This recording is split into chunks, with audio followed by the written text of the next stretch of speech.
No nene. Yeah. Introducing Bonnie and Flasher Nagabu Jesse on this Si lazima Si lazima Si lazima tudu Tunazenda home na tujitu Si lazima tudu Tunazenda home na tujitu Si lazima tudu Tunazenda home na tujitu Si lazima tudu Tunazenda home na tujitu Si lazima tudu Tunaweza kwenda kwanza ketani Twende baby tupate matani Leo kuna cha kukaga ndani Wacha nikuli kutoka kwenye neck, back, lips mpaka kwa hips. Si ati kila saa nikiku undress, si ati kila saa nitakukares, si ati kila saa ni mambo ya sex. Si lazima, si lazima. Najua baby wewe unataka, pia mimi time huwaga nataka, lakini leo mazemi si lazima tudu tunazenda home na tujitu. Si lazima tudu tunazenda home na tujitu. Si lazima tudu tunazenda home na tujitu. Ati nasikia kokota, ngoja kwanza mvue hii mbota. Si lazima tudu tunaweza enda jake tukachill tu. Na huku mina jitu kwa kona nikikucheki tu kasi jisikijo tunaweza bonga. Wanasema gama ndio afrodisi ya kutosha. Nikiangalia trao tu hivi nimetokwa. Tuko story yako wetisha kwa ngodha. Itakuwaje jo story zikatika. Hii movie tunacheki jo manze ikiisha. Kwanza umini umevaa manze inanimaliza. Nataka kugusa lakini jo staki. Nataka kulala jo kusha mvua shati. Generation kibao jo sina bahati. Tunazenda home na tujitu. Si lazima tudu tunazenda home na tujitu. Si lazima tudu tunazenda home na tujitu. Si lazima tudu tunazenda home na tujitu. Karibia ma karibia pata tot bamba bia tayari nishakwambia sio lazima nitaingia.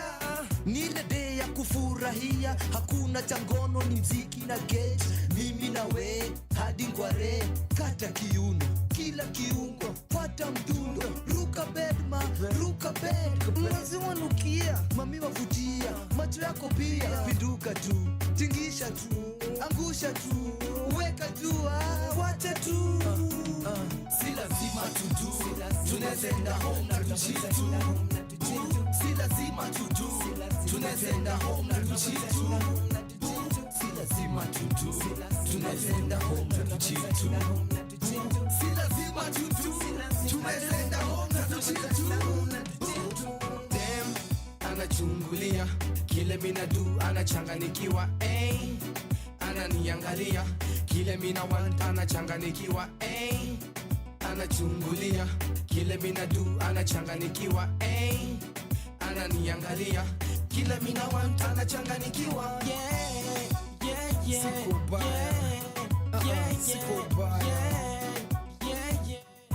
Kila mina want, anachanganikiwa. Your kind of music, all day, all night, right here on your only station, Power Radio. Yeah. Ha. No nene. Oh. Bongo. Oh. Bongo. Oh. Genge. Genge. Juma. Nature. Twende kasi.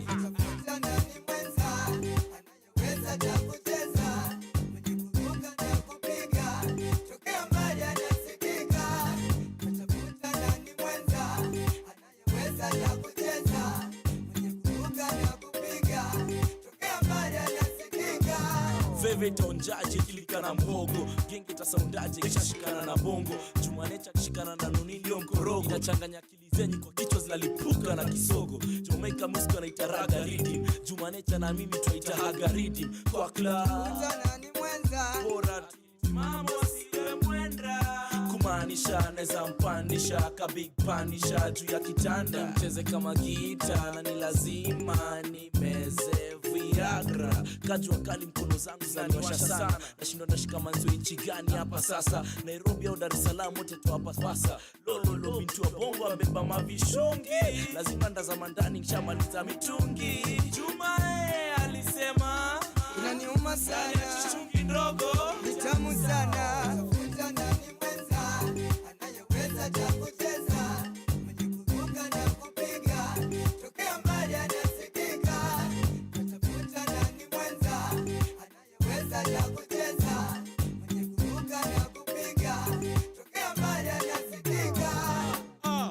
Ukinywa kelele lote watu watatakuwekea maganda. Wakati umewacha vile wakati stage unapanda.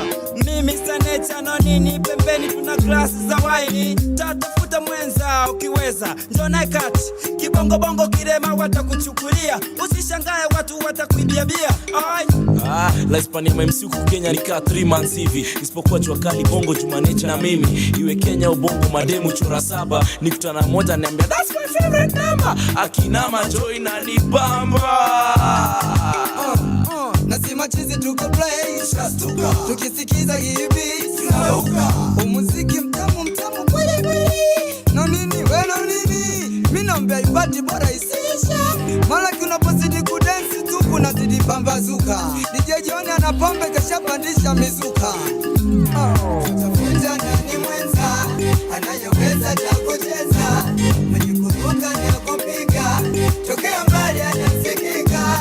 Tutafunza nani mwenza anayeweza kucheza.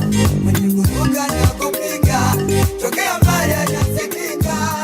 Joka tika tika tika na nini watu wanapale. Joka tika tika tika kuna nini watu wana dance. Joka tika tika tika na nini watu wanapale. Joka tika tika tika kuna nini watu wana dance. Genge yashikana na bongo. Genge yashikana na bongo. Genge yashikana na bongo. Genge yashikana na bongo. Another homeboy production so. Ha. What chico?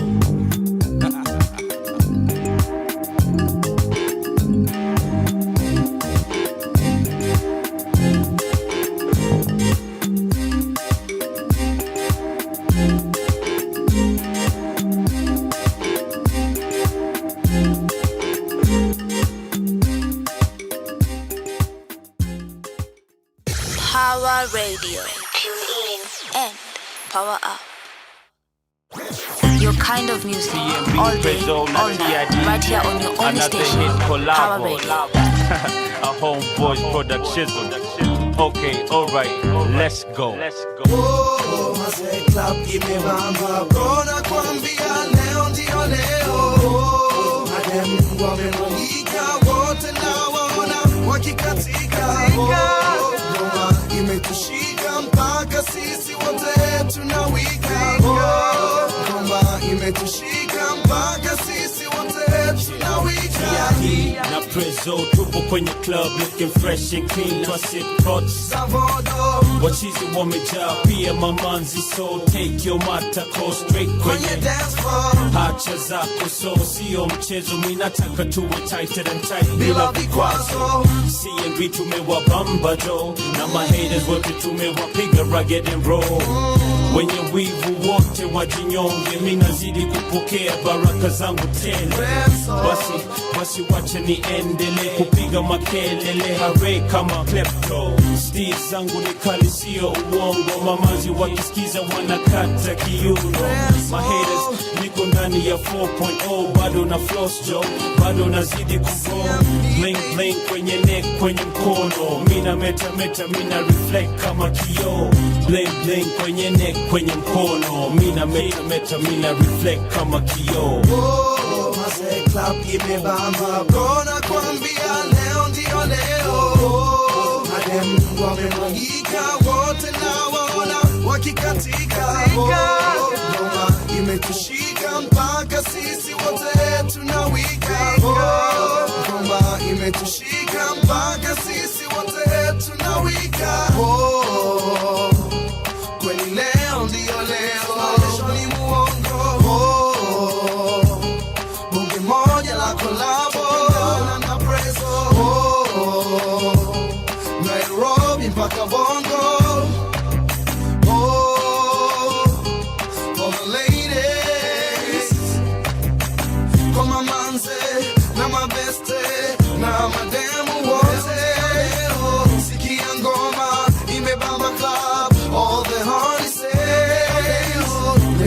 na pamba kali tunapiga kwa hii mic topinda na kubalika Nairobi, London, Kampala na wakilisha kama unabisha muulize Mangadula. Oh, can you dance with me tonight? Oh, can I drive you home with me tonight? Oh, Mase Club imebamba bro, na kuambia leo ndio leo.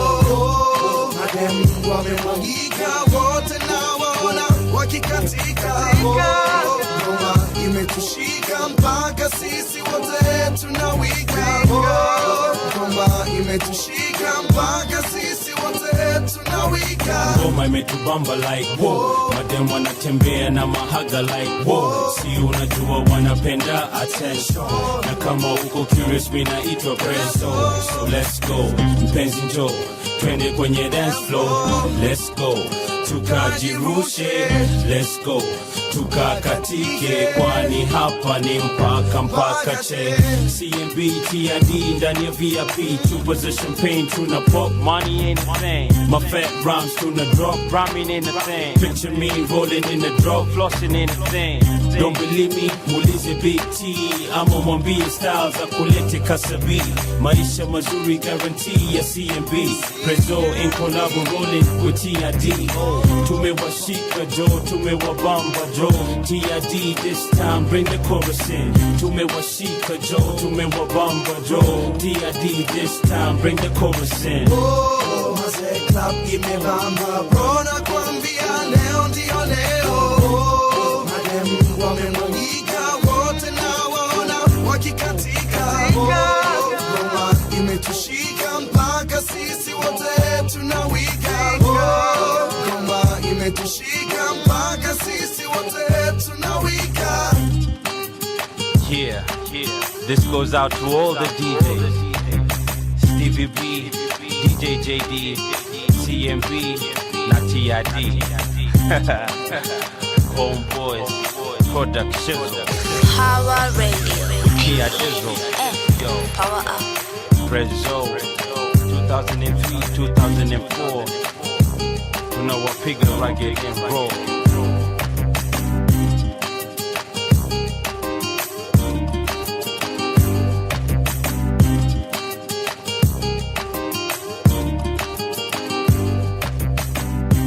Yes, sir. El Presidente. The one you like, unajua, the one we like. El Prezo, maze. Shout out Mr. Makini himself. Anatupeleka pale TZ.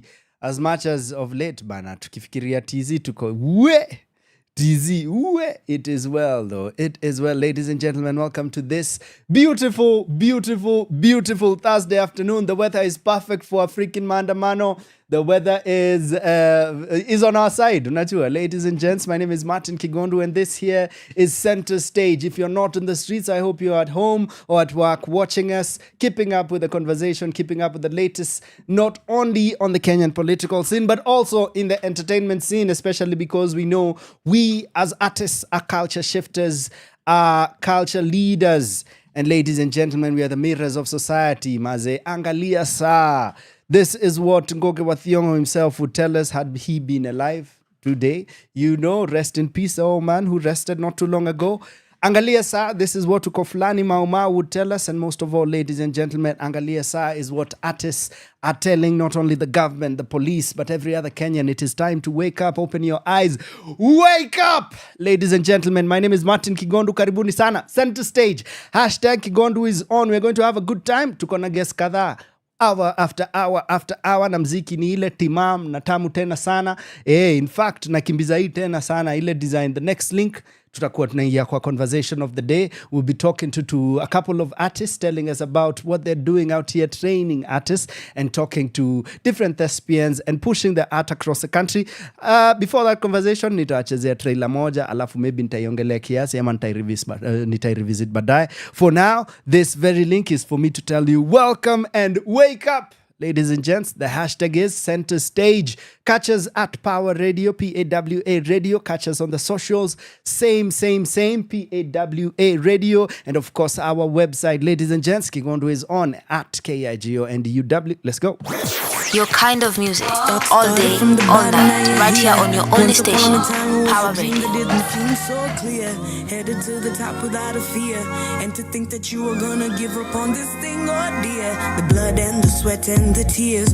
Power Radio. Oh no, if it's too good, you gotta play it twice, Maze. Ladies and gents, that is the one and only Fena, and she's telling us Jabulane. Welcome. Center stage is here. Kauko Mandamano, make sure uko na sisi all through. Na kauko kule, stay safe. Let's go, take it again. Power Radio.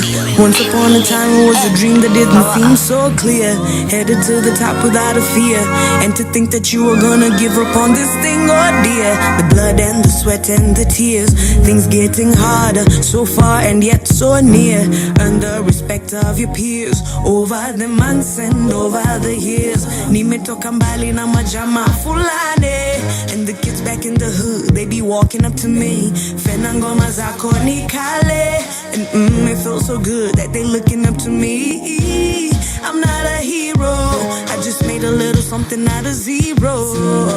And despite your circumstances, lift up your hands and say, rejoice in your struggle, rejoice in your pain. Shabulane, rejoice you will get up on your feet again. Shabulane, rejoice in your struggle, rejoice in your pain. Shabulane, rejoice you will get up on your feet again. Jabulane, I will see no evil, I will hear no evil, I will speak no evil, evil, I will see no evil, I will hear no evil, I will speak no evil,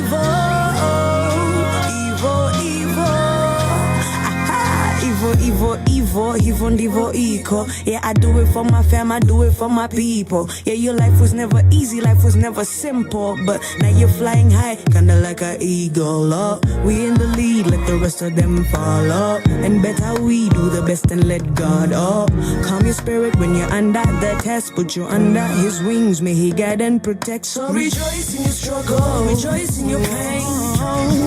Shabulane, rejoice you will get up on your feet again. Shabulane, rejoice in your struggle, rejoice in your pain.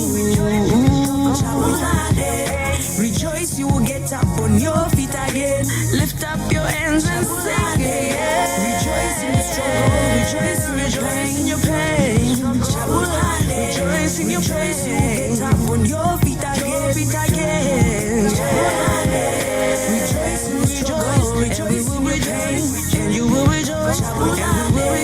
Rejoice, you will get up on your feet again. Ooh, na. Mama, rejoice. Lift up your voice.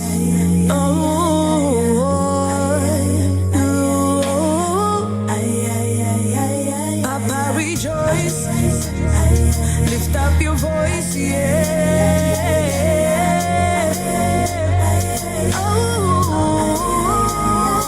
Africa, rejoice. Lift up your voice. Africa, rejoice. Lift up your voice. My people, rejoice. And lift up your voice, yeah. Jabulane. Rejoice in your struggle, rejoice in your pain. Jabulane, rejoice you will get up on your feet again. Jabulane, rejoice in your struggle, rejoice in your pain. Jabulane, rejoice you will get up on your feet again. Jabulane, rejoice in your struggle, rejoice in your pain. Jabulane, rejoice you will get up on your feet again. Jabulane, rejoice in your struggle, rejoice in your pain. Jabulane, rejoice you will get up. Jabulane. Power Radio. Tune in and power up. Your kind of music, all day, all night, right here on your only station, Power Radio. Power Radio. Tune in and power up.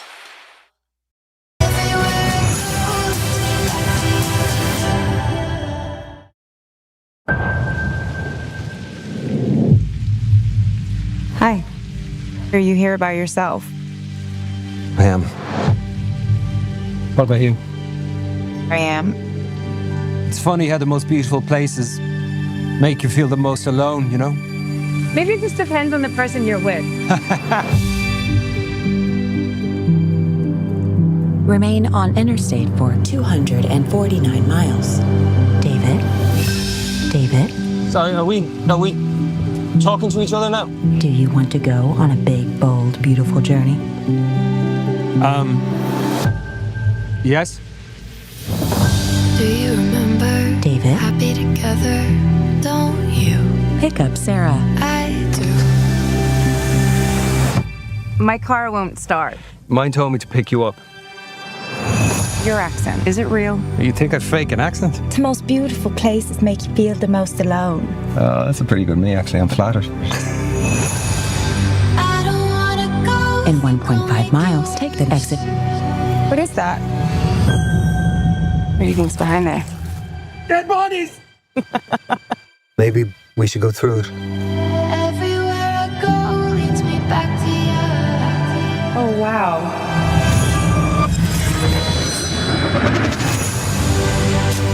Are you going to tell me what's going on? I don't know, but I think I've been here before. This is unbelievable. I think that's the entrance to my high school. No, wait. What? You know, high school. It's okay. It's okay. Said forever and I almost bought it. You're late. Come on. How old am I? 15. I'm 15. Cool. How old am I? I don't know, 40? I'm going to kill you. I tell her I love her. She says I don't love you. Oh, feels exactly like it felt that night. This one's for me. Mom, I miss you. This isn't real. Well, it feels real to me. So what is it that you want, David? I want to go back to when I thought everything would work out for me.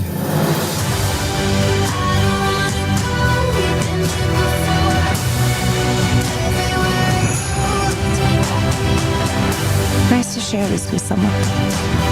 But however this plays out, it ends in me hurting you. And what if I hurt you? You are capable of being happy. You just have to choose it. No matter who you are in your life, we just need someone to share it with. Everywhere I go leads me back to you. You know how to fix totaled cars? I do not. How about burning cars? No. That's very dramatic. It's a bit over the top. Power Radio. Tune in and power up. Ladies and gentlemen, look at that, maze. Hey, with all the mandamanos going on, with all the action movies at the cinemas, guess what? A big, bold, beautiful journey starring Margot Robbie. Maze, inakuja very soon, starring Margot Robbie and Colin Farrell. I love that actor. I find him phenomenal. And Phoebe Waller-Bridge. She's hilarious, maze. Check it out. Nitakuwa nawapangania lini, but it's releasing out there September 19th. So ndio wame-release 2 trailer. Tuliona tuko, oh, this is definitely one for the heart. Especially right now when we're trying to push for love and things around love, particularly for men, maze. So happy one for you, dear men. Gentlemen wanzangu bana, it's tough out here, hii movie kitokea, ninawa promise, I'll buy tickets for some people. Wanaume haswa, muende hata nyinyi get all mushy, na feel safe. I'll come and hug you. I got you, bro.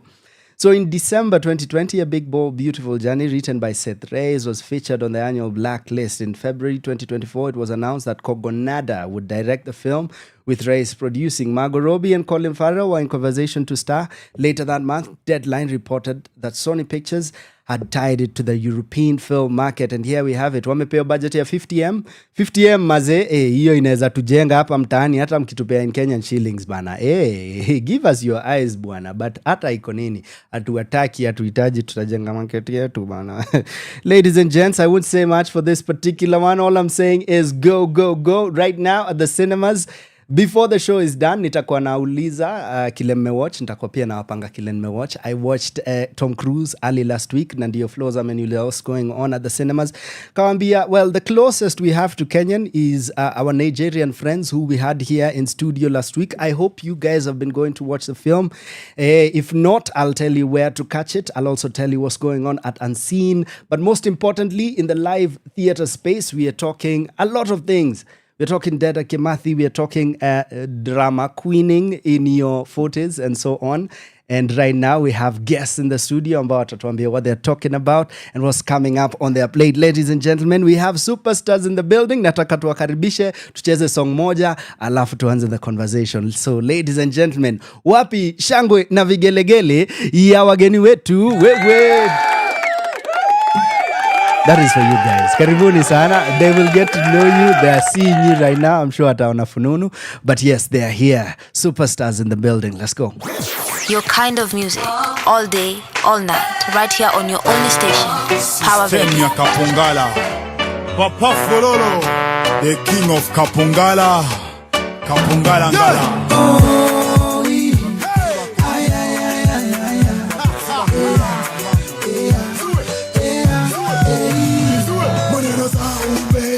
Fitina zote mina tupa nyuma.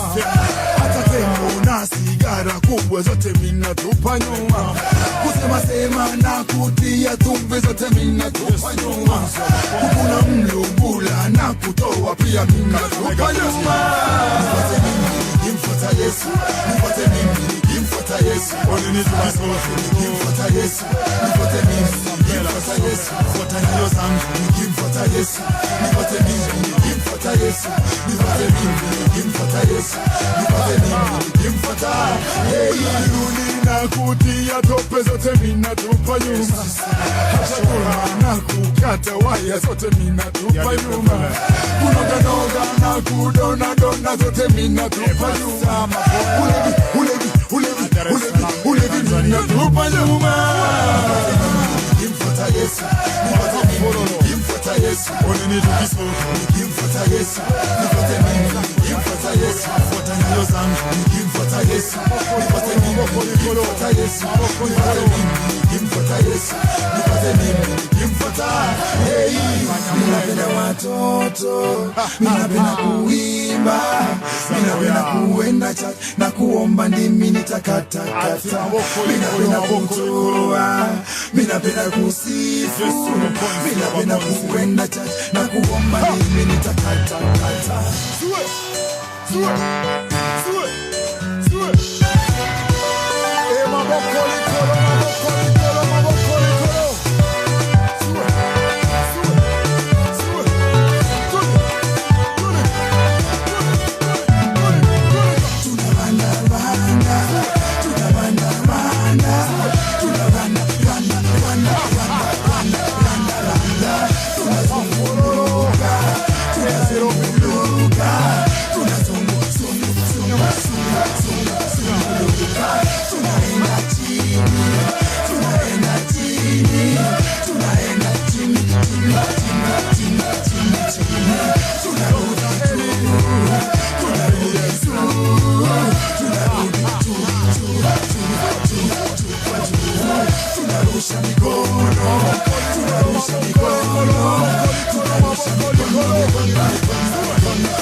only station, Power Radio. Ladies and gentlemen, welcome back. Center Stage is the show, and we're here every Thursday from 1 to 4. And thank you for joining us, Maze. The only reason for not being with us today, better be uko maandamano, Maze. Ka uko maandamano, tell your peoples, Kigondu is on, and he has dope guests. Well, guess what? Vile tu niliwaambia, we have superstars in the building. We have Wakio Mzenge. Mi namjua ka director, namjua ka actor, producer, but this time she's here in capacity of PSP project lead. Ladies and gentlemen, Wakio Mzenge. Yeah, wapi shangwe na vigelegele. Joining Wakio is a student of hers in many different ways, but an artist by herself. Ladies and gentlemen, we give you Nissy Ogweno. Wapi makofi ya Nissy. Yeah. Umesikia Nissy? Hadi umeona red carpet tumekuwekea. Tafadhali tuseme ukweli by the way. Karibu sana. Good to have you guys with us. Thank you for having us. Mko wazima? Tena sana. Fantastic maze. Mimi niko poa pia. Honored to have you with us. I'm sure we are here to talk about a way forward, but let's start with the most important things. How are you? Oh, that's so nice. Niko sawa.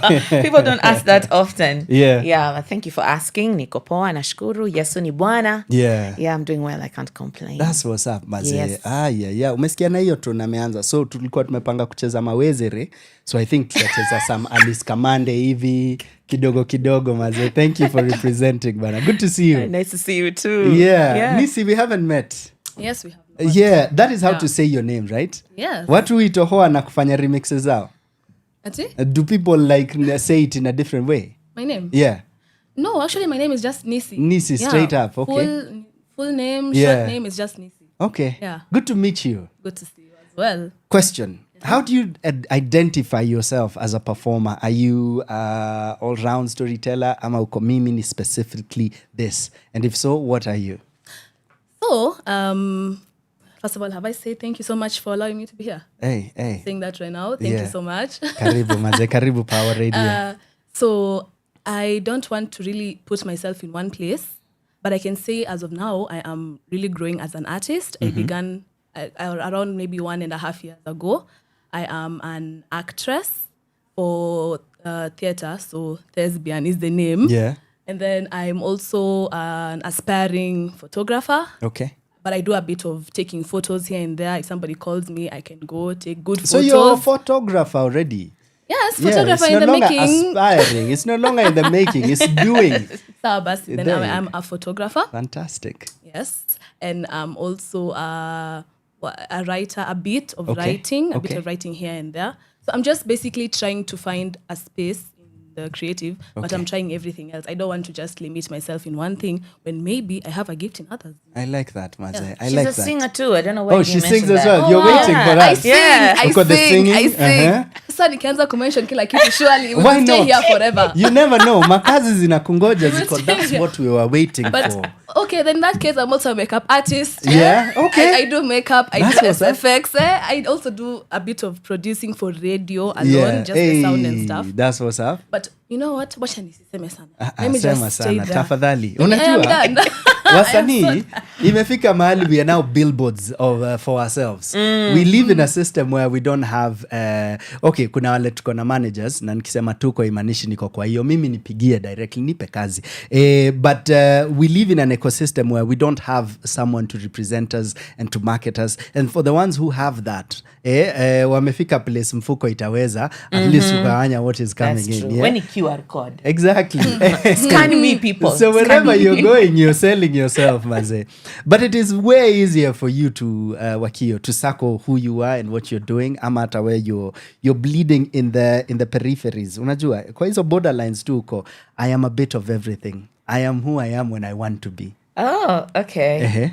No. Yeah. I'm a voice, stage, screen actor, and theater director. Okay. I'm also an educator in the creative space. That's what I do. I like that. Yeah. I love that final title, at least Apple, for now. Na nimeipenda sana cause Nico, I like that. I like the taking up and going, yes, I'm representing. Because we only see that tukiongea juu ya university lecturers. Unajua? Yes. Na tukisema mainstream. Exactly. Very, very mainstream. Yeah. And that is why you go beyond the mainstream. I see you. Hey.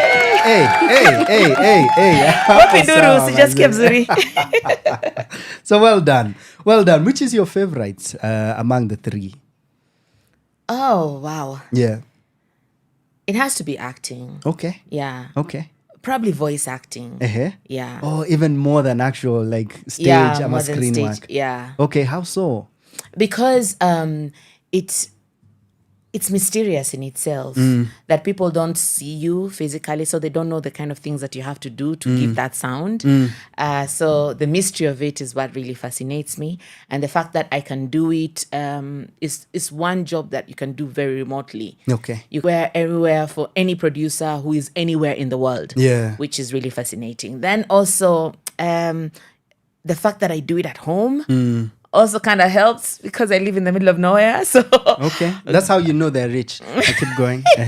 So going, always moving, it helps to be in one place. Yeah. And then it's a skill that is easily transferable to my children, for instance. That's good. Because we are home, I can teach them how to do editing of the sound, how to record, how to build a relationship with the microphone. Yeah, those kind of things. Look at that. That borrows two questions, yeah?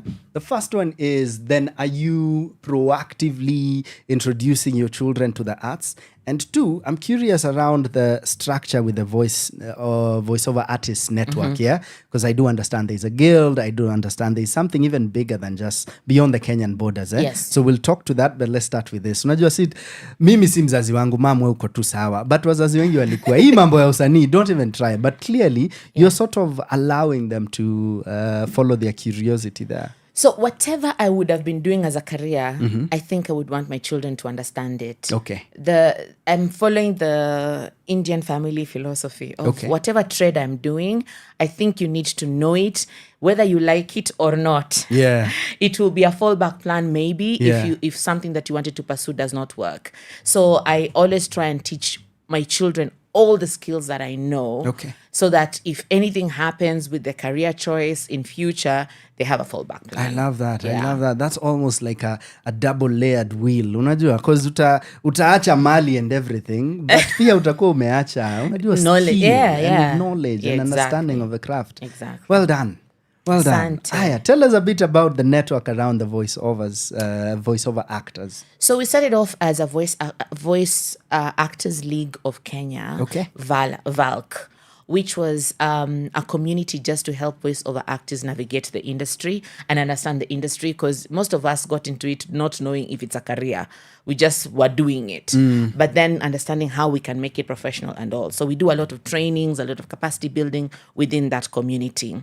And then that's why I'm telling you, because voiceover can be done remotely, we started networking with people outside the borders. So you'd find you're doing a live session that is being directed by someone in Nigeria and being produced by someone in the States. And so those networks started building. And so for us, we wanted to just cement those relationships. So we developed this body that we call Voice Actors League of Africa, VALA. And VALA is now even expanding its borders. And now we're doing Voice Actors League Africa Capital, which is an investment outfit for voiceover actors and people who are affiliated with the industry. So how the network really works is the power of community, really.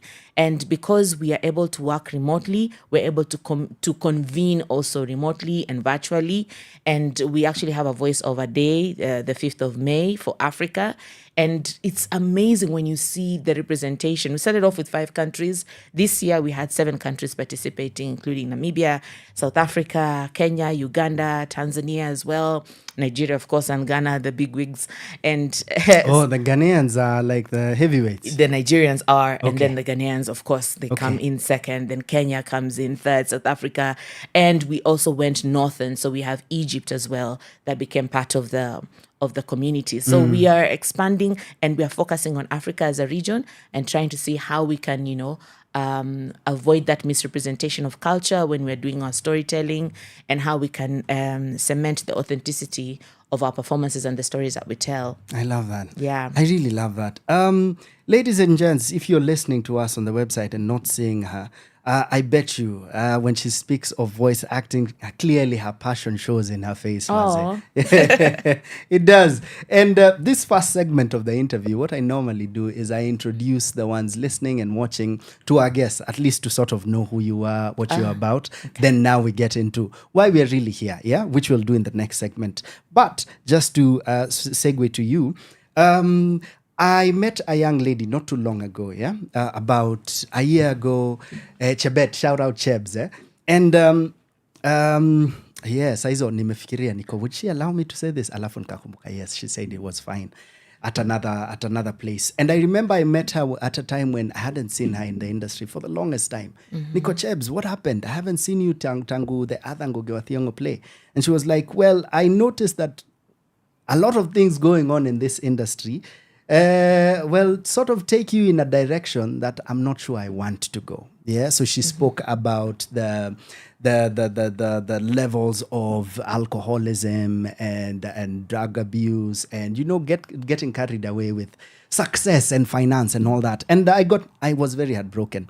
Nkakane for a few seconds. Nikamwambia, I promise you, if you look around, you will see women that you will feel at home beside. Yeah. And in that very moment, I just mentioned 3 people. I say, if you don't know them, just go and look out for them and look at their works.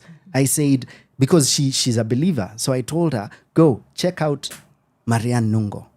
I'm sure when you see her and get to know her, you love the work. Check out Lucy Wache. Then I also said, check out Wakio Mzenge. Oh. Yeah. The reason I mentioned these 3 ladies is because I know they're not only talented, but are women of integrity. Yeah, so coming over to you, Nissy, what are you seeing when you're looking around? Number one, are there people you look up to? I'm sure you'll mention her, but are there people you look up to and think, well, I want to sit in those shoes someday? Are there parts, na tumeongea juu ya all these different sides, from makeup artists to photography? Are there leaders, or at least women in those positions who go, ama is it the lack thereof that is driving you to these things? Okay, so I think you remind me the other question. All good. Was very fast. But I can say that really one of my role models, of course not being the great Lupita Nyong'o, but even her, she is my role model. Yeah. It is also people like Keri Kagiri. Okay, Keri Kagiri. Yeah. So if you're listening, but she's also really, I think she really speaks to me a lot in whatever she does. Good. From what she began as radio to even now, I see her in church. In church there's so many people seeing someone. Yeah. So basically, she does so much, and I really love what she does. Yeah. It's really amazing. There are others who I've worked with who I also really look up to as future people to help me out. Yeah. Sibyl is really nice as well. And last but not least, Wakio Mzenge is also really one of my role models. No, you don't. But yeah, also Wakio is really integrity. She has integrity. But also one thing that speaks to me that I love about her is that she is a believer in the creative space. Yeah. And it's something I am beginning as small as I am, that I'd want to keep it. I mean, I'd love to do all the things that are there. I would love to act in the best shows, the best movies and stuff. But I would still want to maintain myself, and I would still want to maintain my belief with God. Good. So, so such things are what make me really happy, and that's what I'm thing. Are there things that you're scared of when you look around? In my space? Yeah. Yes, there's so many things that I'm scared of. Oh my goodness. If you're sitting with actors, akuna pali mtakana hamtaongea negative things, Tell me some of the things you're afraid of. Well, now personally, not really as whatever's going on, but I'm afraid of losing myself in the point of all this. Okay. Maybe if I'm rising up or something happens, maybe if I don't have jobs and I get desperate and stuff, and maybe I start feeling bad about myself, I get into my imposter syndrome, I get into my shell, I stop doing anything. That's my greatest fear. Giving up on my dreams and just staying there like a hollow shell. Okay. Let's just say that. Yeah. A hollow shell. Woof. Yeah. It sounds cold by itself, but I pray you never get there. And it's good to notice your fears, because then internally you're also sort of guiding yourself away from those possibilities. I wish you a lovely career. It's just beginning. And this is the best way to start. Unajua, with this woman beside you. Wakio, my question is, and we'll talk about it in the next segment, are these some of the things that you're addressing through PSP? Yeah. And I'm sure we've been using PSP, and I love that we have, but I'll want us to now break it down and say, what is the P for and the S for and the P for? And hopefully you out there who's listening, like you always do every other Thursday, I'm sure, because I have a lot of artists who listen to this show, a lot of artists do. I'm sure this is something you'll be interested in. So is perspective a thing you sort of build from the PSP direction? And tunaendelea na hiyo conversations, ndio? Yes, sir. Ladies and gentlemen, remember, Kigondu is on #CenterStageKE, #Power Radio. Mazee, tuambie nini inaendelea kwa grao. Kaa uko pale, unaona tear gas inaendelea, si bado haijatufikia, upepo inakam, but it's clean out here. We're praying that all this noise that we keep making is not just noise, but it is trying to remind the ones in government that you are not our bosses. We are your bosses. But for now, we're focusing on the arts. Ladies and gents, we have Queens in the building. Wanakam kutuongelesha. Let's go. Power Radio. Tune in and power up.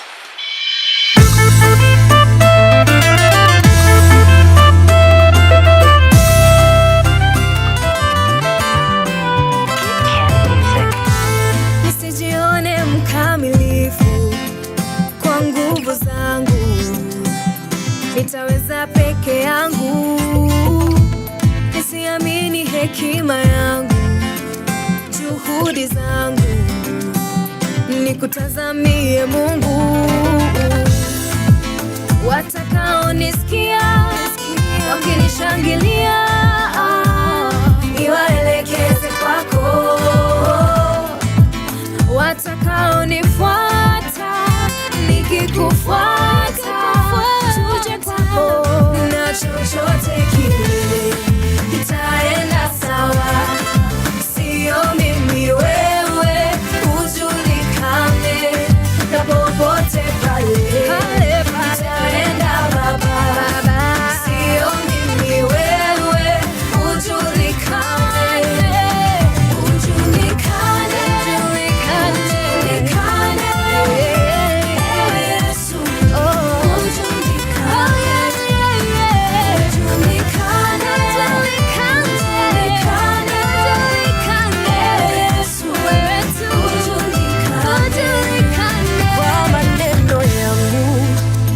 Matendo yangu natamani wewe ujulikane, kama vile maji ifunikavyo bahari. Natamani wewe ujulikane, uokoe waliofungwa, ponye waliozidiwa, uinue waliolemewa. Usichokiweza Baba, chochote kile kitaenda sawa, sio mimi wewe,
right here on your only station, Power Radio. Ladies and gents, we are back. We are back. How are you? Niluambia, the first thing I did this morning was give thanks after I woke up. So wake up. Fungua akili, fungua your heart, and definitely open your eyes to what's going on. Question is justice being done? Mazee, mtu ametulia mtaani tu anakula lunch kidogo, anasikia makarao kidogo, amededi. Unajua mtoi amesema gava imefanya hiki na kile, next thing ametokea kuandamana, next thing amededi. Fungua macho. Ladies and gentlemen, this is Power Radio, and this is what we do. We always remind you can speak truth to power and not be afraid, because we are citizens and we are the bosses of the ones at the top of our country. Yeah, pesa ni yetu mazee, pesa ni yetu. Na sisi ndio tunasema, remember, we put you there mazee. Kwa hivyo tuheshimiane. Ladies and gents, saizi hatuko hiyo tangent, but everything that we do is always attached, because whether you keep quiet or not, you're definitely saying something and you're adding to whatever narrative is going on in the zeitgeist. Right now, niko na the ladies and queens from PSP. Wacha tujue PSP inamaanisha pokeza and what else. So we'll have Wakio tell us about the dream behind it and everything they've done so far, even before we say the what next. Karibu sana Wakio. Welcome. Usijali maze, just because napiga hiyo rhetoric haimanishi utashuka uokotwe. Sindio. But it's interesting you said speak truth to power, because it's a line that Queen Jezebel said in the play Bad Girls of the Bible. Bad Girls of the Bible. I missed that play. Oh yeah, I did. Oh, I'm so sorry I did. Where was I? Nilikuwa wapi Candy? Hata skumbuki. I was after we host Julissa hapa na the whole troop. Umetuangusha by the way. But si nilikuwa na imani itarudi. The year is still young. Let's keep that imani. You know, the year is still young. But she said this to the powers that were then. Your character. Yes. Yeah. She spoke to actually Kerry. We were just talking about Kerry's role and Kerry. She was speaking to Safira. Oh, it was Kerry's character. So she's playing Safira. Okay. Alikuwa anamwambia Safira, by the way, I don't think you can speak truth to power. You guys are just beneath us. This is the Queen Jezebel. Oh, man. It was quite interesting to put. When you look at it right now, it actually was speaking to our situations today. That there are people who think they're above reproach and that they can do anything and get away with it. And it's time to say no. Enough is enough. Yeah. Yeah. Well anyway, done. let's Well not get all. Yeah, we could. Unajua Kenya, mtu yuanza tu, serikali umeshakasirika. 2 seconds in, oh Lord, sawa, acha tu change topic. Yes, we're talking about what you guys are doing at PSP, particularly at Beyond the Mainstream. So Beyond the Mainstream Storytellers does 2 things. We do experimental theater and we also focus on capacity building. It borrows from the fact that I'm a teacher by profession. So I wanted to teach the thing that I actually feel that I'm good at, which is the arts. So Pokeza Skills Program is, so it's Pokeza Skills Program. There you go, PSP. So Pokeza Skills Program is a capacity building program that is, it has been designed to pass on knowledge. So it is founded on the philosophy of a relay race. So the facilitators are also practicing practitioners, and what they do, they're sharing their knowledge, their skill sets, their attitudes, their experiences with those who are coming after them, passing on the baton. But now the interesting thing about passing on a baton, when you see a relay race, is that the one who's receiving a baton is already in motion. They're already moving somehow. So we're focusing on artists who are already doing something about their craft, not just anyone who's just saying I'm an artist, but those who are doing something, even if it's small, like you've gone for an audition or you've joined a theater company, you do it in church or you do it for community, theater. However you're doing it, albeit small, we are there now to take you up, give you our skill sets and knowledge that we have. But we discovered that it's not enough. Skills are not enough for you to be able to professionalize the craft. So the question was what else does an actor need for them to be professional in the industry and for them to have the tools to be able to navigate the unpredictable industry successfully. So we started thinking of the gaps that are there. We thought these people will need legal education. So we have a module called Sanana Sharia, where we teach them how to navigate the legal landscape within the craft. Then we also thought that the thing that was most powerful is the mindfulness and well-being. We do that every other session. So it's actually a compulsory session in every other day that we do the program. And this is basically for them to be able to be at peace in their minds and be able to absorb the things that they're going to learn throughout the day. Then we also thought that, we have issues wasanii with finances and everything. So money matters became an important module for us, and we included that in our program. And then we also thought, they would be able to navigate the social media space. So we started having a social media know-how as a module as well. But then we also realized that people need to be personal leaders of themselves. And so we also included personal branding as part of the modules. That was during Nissy's time, the cohort that we did. Yeah. There are changes in cohort 2, new modules that we have added based on, the audit that we received from cohort 1. That's good. Yeah. That's good. So far, just one cohort out. Yes. That's good. Congratulations. Asante sana. Nissy nasikia umekuwa mentioned in that alumni group. First of all, who are you seeing beside you? Talk to me about who else was in the program. Are they active out here? Mnakutana. Ama waliamua, tumepokea skills, alafu sasa tunaweza chill, yeah? Yeah, let's start with that. Then I'll ask you where you are and where you are now in terms of even just knowledge and know-how. Aya, tuanze hapo. Who's beside you? Who was in your class? Unaweza wapigia shout out kidogo? Yes. Because I say less. Yeah. Good. I'm mentioning some because if I mention everybody, I'm just going to stay here and say I'll be like that. Okay. So shout out to Nyawino, the people I really got to hang out with and just relate with. They're really nice human beings. So Nyawino, there's Sally, there's Eddie, there's also I don't know. There's so many just in my mind. I just don't know their names. Guys wako. I'm saying them. Like niko nao kwa akili. But sasa labda niko kuandikia myself. All good. But yeah, I think those ones are the ones I can really mention right now. Yeah. Because they impacted me. That's good. And I can see how. Hapo umemention, I guess, najua Nyawino, and I can vouch and for her. Majestic. Okay, Majestic and Cynthia.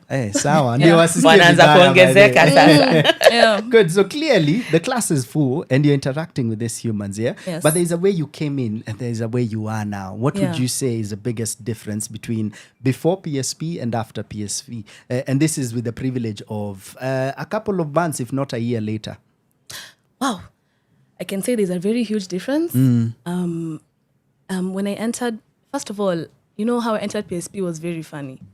I saw there was something they had put on a WhatsApp group for actors for auditioning and stuff.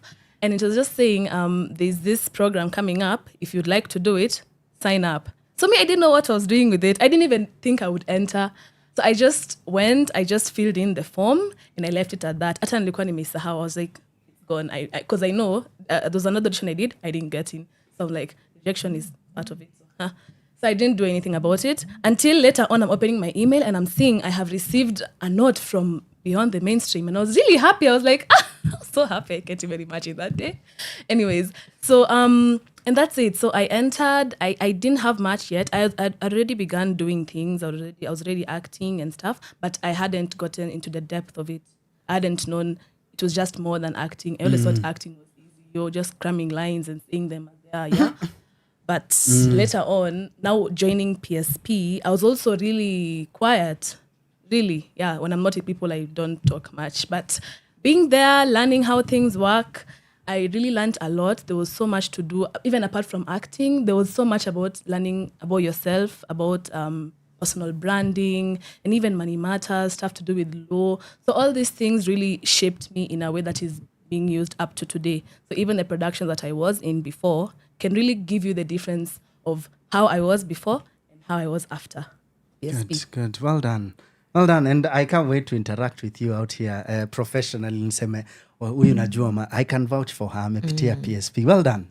Wakio, what's next? What are we planning? Is it time for the next grouping? Saizi nasikia. Yes, sir. Yeah. Tell us a bit about that. Actually, today we are launching the call for application for cohort 2.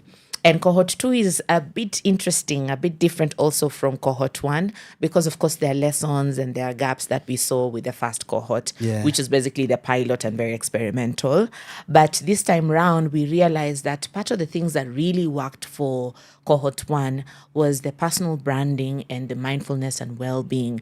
That was really crucial for them to absorb the rest of the classes. So we are making even more effort to make sure that our participants leave the cohort being able to actually participate in more than just the craft. What we're doing this year, we have added a module on governance and leadership, and we are working with the amazing Emerging Leaders Forum, which is going to be helping our participants to understand how to lead themselves and lead others, and their participation in policy making and policy development as well, things that usually affect our craft. And then we are also working with Kekobo this time round, and Kekobo is going to be offering our participants legal understanding and legal support, basically. And why we actually worked with Kekobo is because we felt like working with institutions is going to help them to know these are the institutions that work within our sector, and we can always go back to them for that kind of support. They're not the enemy. Exactly, because even Kekobo actually offers legal support to people for free. So just initiating that relationship is key for us so that they're able to tap into it later on in their nini. Something else that we are working on is that we are working on identity development. We realized that there was a gap there, that most of our participants really need to know themselves and love themselves and be in a position to be confident in themselves for them to actually get out of that shell. And she's actually a testimony. When I look at her, and I was even telling her earlier on, she has changed. Like, she was sort of in a shell, but you can see the confidence and the ability to. I'm even watching her when she's speaking, and I'm just in awe of the person that she is. And she was always that. It's just that she was not ready to let it out. And I think also interacting with her peers in that space allowed her to feel free and be ready to take on the world. And I'm excited about the impact that this program has had on the personal level of our participants and also on the professional level of our participants. We're looking forward to having more participants this year.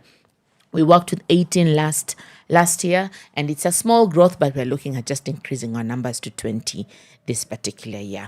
So application is going to be announced this afternoon. So if you're there, follow Beyond the Mainstream Storytellers and click on that link. It won't take you long, maybe just a minute or two, and sign up, and then we will give you feedback if you are shortlisted. If you're not, also do not give up, because not everybody can be in it. We're looking, last year we had about 480 applications, and we needed only 18 people. So we can see there's actually a need, there's a hunger for that knowledge. And it's exciting to see that people like you as well are giving that non-mainstream transfer of knowledge, and which is the way to go, I think, at the moment. It is the way to go, Maze. Asante sana for acknowledging that. I love it, especially when, say, my generation, and this is us really, is making and creating kinder environments to learn. Unajua? Yes, sir. Because when we look at those before us, there's a lot of not only toxicity, but also a lot of pain from them and trauma. Uko, do you have to tell me James Falkland Mara 50 in one sentence, bana? Bana. So, Kwanza, it was really harder for those of us who don't come from Nairobi and are trying to make it in Nairobi. Because I remember many times I used to be given references of things that I cannot relate to. Mambo za, sisi hatukuwahi fanya setbook. Mimi sijai fanya setbook. Na nilikuwa naambiwa, by the way, you can't be a good actor kama hujafanya setbook. So I'm like, why? Tulikuwa na nini plays za church, tulikuwa tunazunguka, tulifanya church. Kwa nini haiwezi kuwa experience yenye inanifanya nikuwe, a better place to take on the commercial industry. Alafu pia kuna hizo za Falkland. Hujafanya Phoenix. Utoshi. Utoshi mboga bana. Me even there's a time niliambiwa you're not ghetto enough. Oh no. Experiences ni mingi. But yes, as you say, because we had such experiences, it's only fair that we give those who are coming after us a better experience to learn and to be able to thrive in the craft. I see you and I celebrate you. Asante sana. Well done. Kazi iendelee. Kaende. Sindio, beyond the mainstream. Now this is my PSA. Twende PSA. Let's tuchape hii PSA ndio tukiingia ni at BTM on IG. BTM Storytellers. Hapo ndio wataget link, Hapo ndio wataget link. Hapo ndio watapata leo link. saa 8 which is saa 8 imefika. Peter, so in the next few minutes watangoja nitoke hapa. Exactly. Let's go. So ladies and gentlemen, go to at BTM Storytellers on IG and all their social media platforms. Check out maze saizi wamerelease call yao ya the next PSP Pokeza Skills Program. Go check it out. Ini kwako na mtu yote unajua ni msanii na unajua ana practice na anataka kugrow na anaweza grow maze. Wakio Mzenge, thank you very much. Asante sana Martin. And we wish you well bana. Asante. Nashukuru. Kazi endelea. At least someone is working, man. Naangalia serikali. At least someone is working. Anyway, ladies and gents, check out Nissy. Nissy, did I get it right? Yes. Yes, check out Nissy. Tunakupataje pale socials?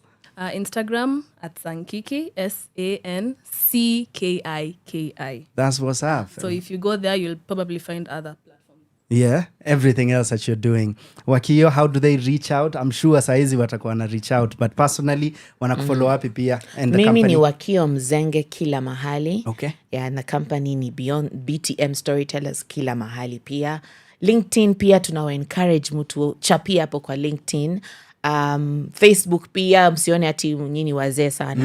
Mnakubaliwa. Watu wa Facebook, watu wa Vafote. Tuko pamoja. Enda PSP. That's what's up, ladies and gents. Center Stage KE, #Kigondu is on. Let's go. Your kind of music, all day, all night, right here on your only station, Power Radio. Your kind of music, all day, all night, right here on your only station, Power Radio.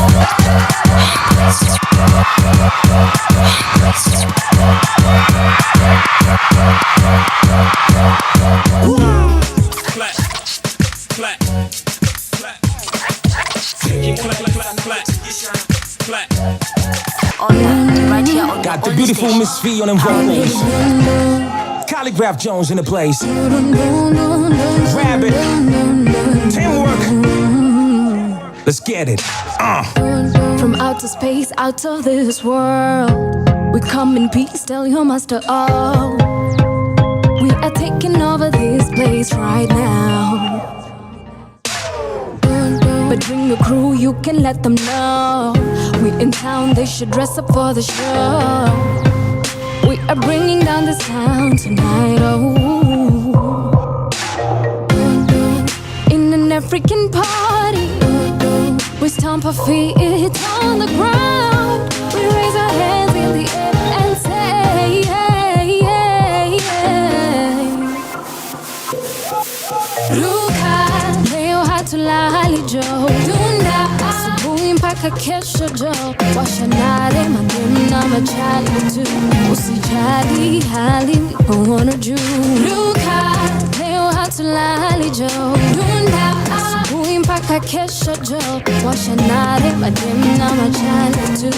Usijali hali mikono juu. Imagine, hivyo ndo muingianga kwa klabu au jasikia tunakula life na adabu na masela sela wana hela umenijazka hiu mase hela ni jui basi tela ni king kaka king of Zamunda tuko ndani na tumedunga kaka clothing wa bado mtumba mina manager tuko tight anajua mini spend thrift meza drinks nimezipanga kama Tetris. In an African party, we stomp our feet on the ground. We raise our hands in the air and say, hey, hey, hey. Ruka, leo hatulali jo. Dunda, asubuhi mpaka kesho jo. Washanare madeni na machali tu. Usijali hali mikono juu. Ruka, leo hatulali jo. Dunda, asubuhi mpaka mpaka kesho jo. Washa nare madem na majali tu. Usijali hali niko wana juu. Bro, check it, ciao. I go like boom, boom, boom, boom. Mikono kwa hewa nikifika tu kwa boom, boom, boom, boom. As I be rolling when I be the cruiser, boom, boom. Get out the way. I'm feeling like money today. I'm here to pour it up all over the club. I'm willing to pay, so that's how I plan to go and tap it. Hey y'all, feed what up, let's make it happen. I'm here to get it crackin'. Shoulders are telling me that I'm attractive, cause they be feeling the swag, I'm classic. Call me Papa Jones, and that's it. That's it. That's it. That's it. I'm on. Leo hatulali jo. Dunda asubuhi mpaka kesho jo. Washa nare madem na majali tu. Usijali hali wana juu. Leo hatulali jo. Dunda asubuhi mpaka kesho jo. Washa nare madem na majali tu. Usijali hali wana juu. Oh.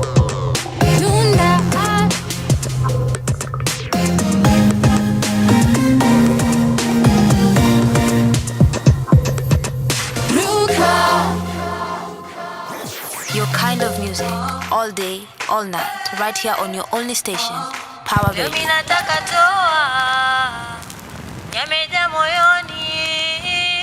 Leo mimi nataka toa yameja moyoni. Wengi walisema wasitoweza. Wengi walisema wasitoweza. Leo niko jukwani, wamesema wamechoka. Leo niko jukwani, wamesema wamechoka. Na wauliza wenzangu, kuna mwenye maza? Na wauliza wenzangu, kuna mwenye maza? Leo mimi nataka toa yameja moyoni. Mimi nataka toa yameja moyoni. Wengi walisema wasitoweza. Wengi walisema wasitoweza. See when you are coming, you never try to put me on their side. I'm on shall strive until me survive on me tight. Consider the way me happy try to keep me on the rise. Dada shall keep me fire burning day and night. Mbona nyinyi nyote, mnachuki nyote, mlidhani kuwa hatufaulu kokote. Tutajitahidi lengo letu tutoboe, haturudi nyuma ndoto zetu tupotoshe.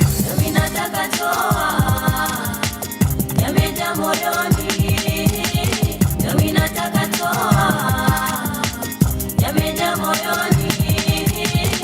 Wengi walisema wasitoweza. Wengi walisema wasitoweza. Nasty like chaka-cha, shika dem kamata. DJ rewind, let me hear you say hey. Nasty like chaka-cha, shika dem kamata. DJ rewind, let me hear you say hey. Now DJ pump it up in the club, blow it up. Necessary noise in your ear, say burn it up. DJ pump it up in the club, blow it up. Necessary noise in your ear, say burn it up. Kila jina liliitwa na mimi nikawapuuza. Kila jina liliitwa na mimi nikawapuuza. Nilijua watasema na usiku watalala. Nilijua watasema na usiku watalala. Mimi nataka toa yameja moyoni. Mimi nataka toa yameja moyoni. Wengi walisema wasitoweza. Wengi walisema wasitoweza. When me come into the club, I hit you with it up. Now wine your body, wine your body. When me shaking all me tread, get out of me bed and wine your body, wine your. Maneno mimi sitaki kujibishana na watu. Maneno mimi sitaki kujibishana na watu.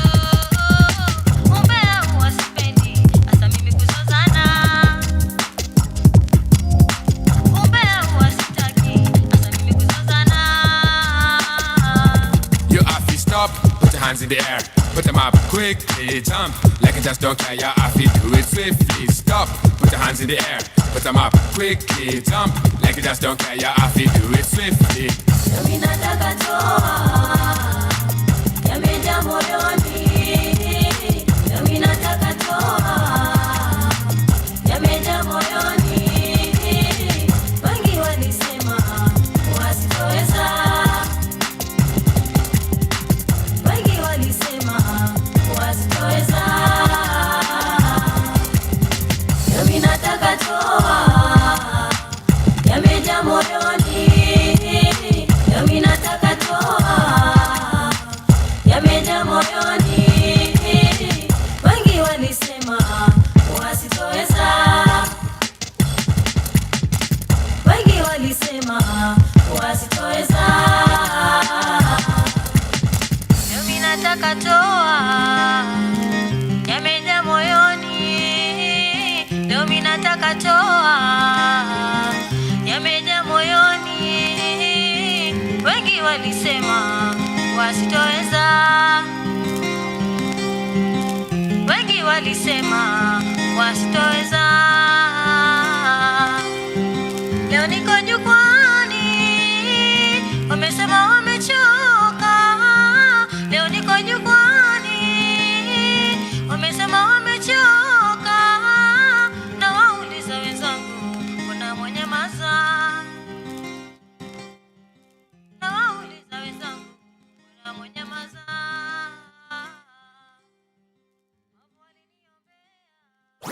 Your kind of music, all day, all night, right here on your only station, Power Radio.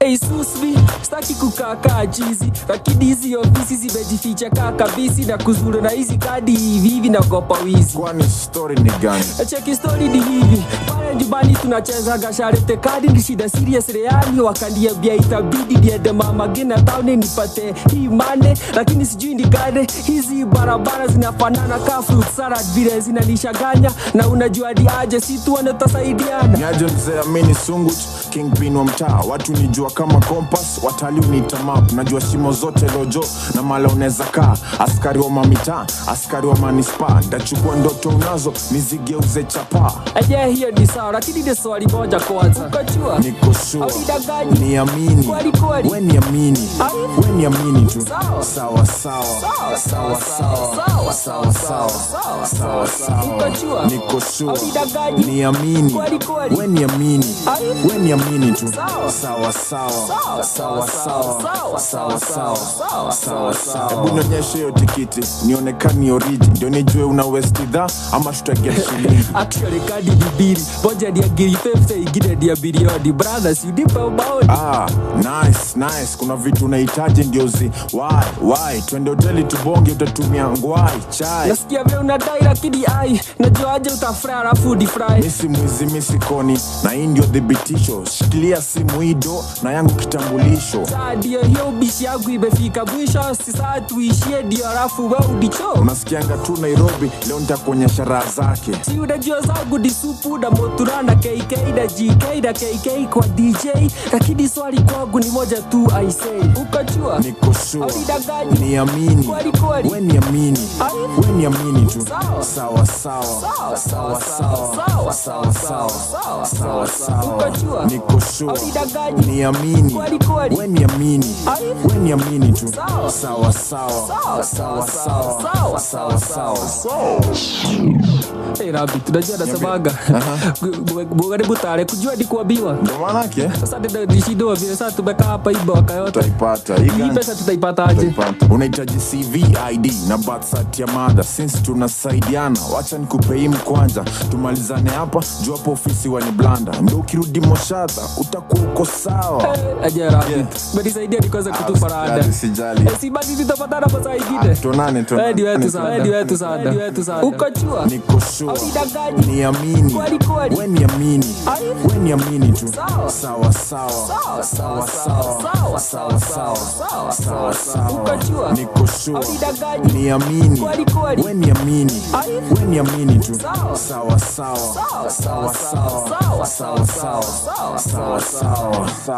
sawa. Your kind of music, all day, all night, right here on your only station, Power Radio.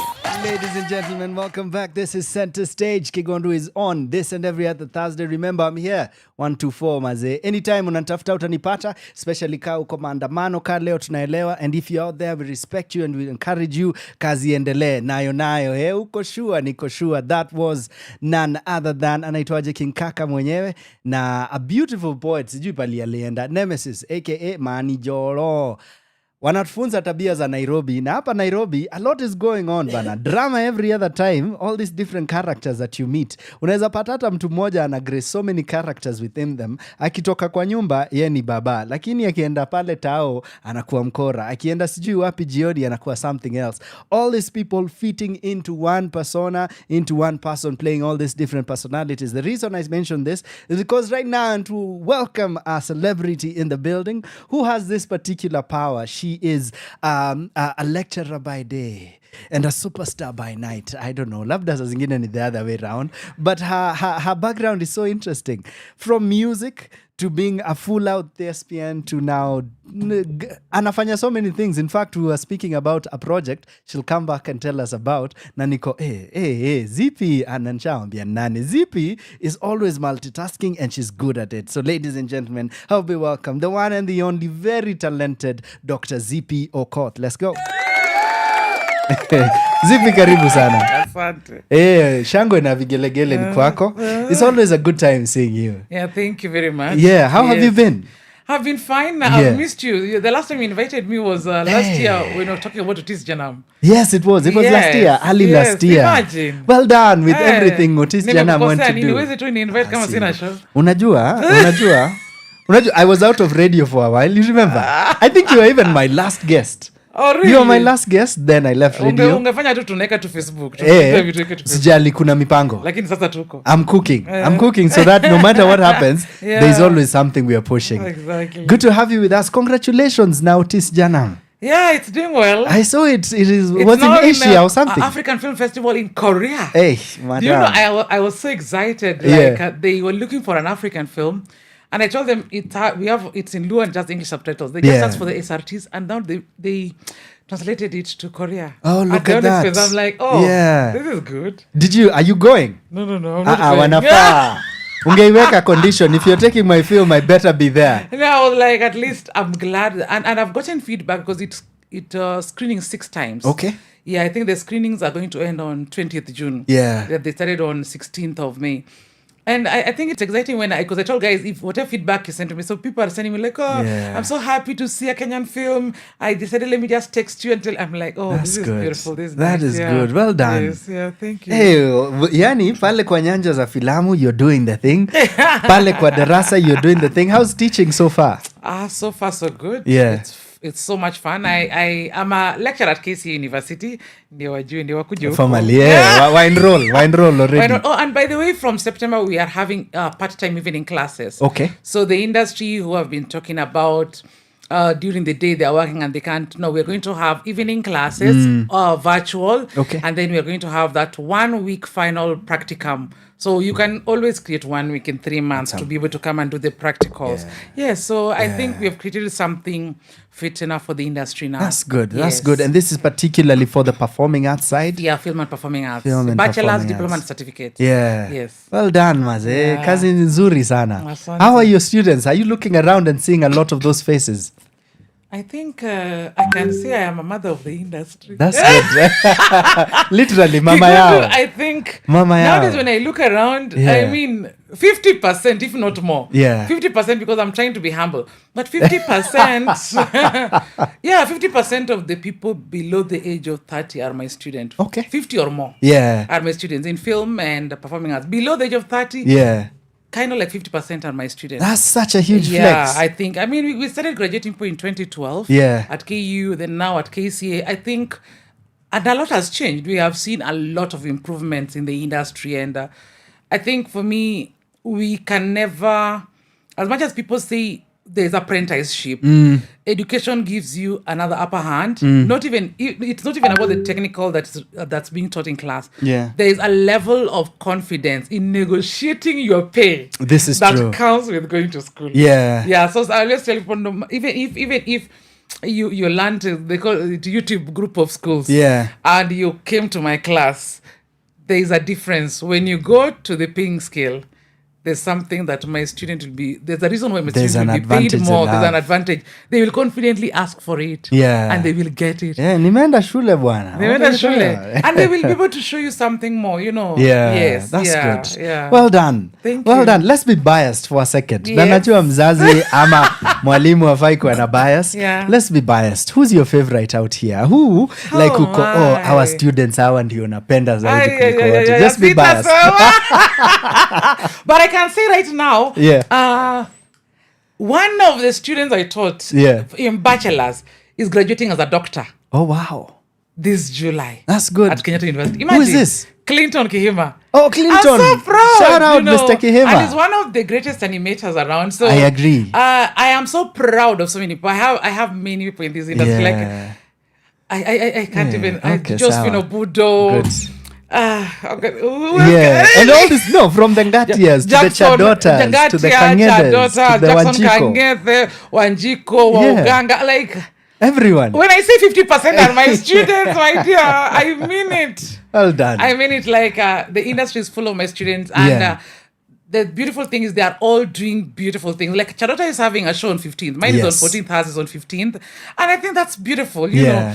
So there's just so much going on.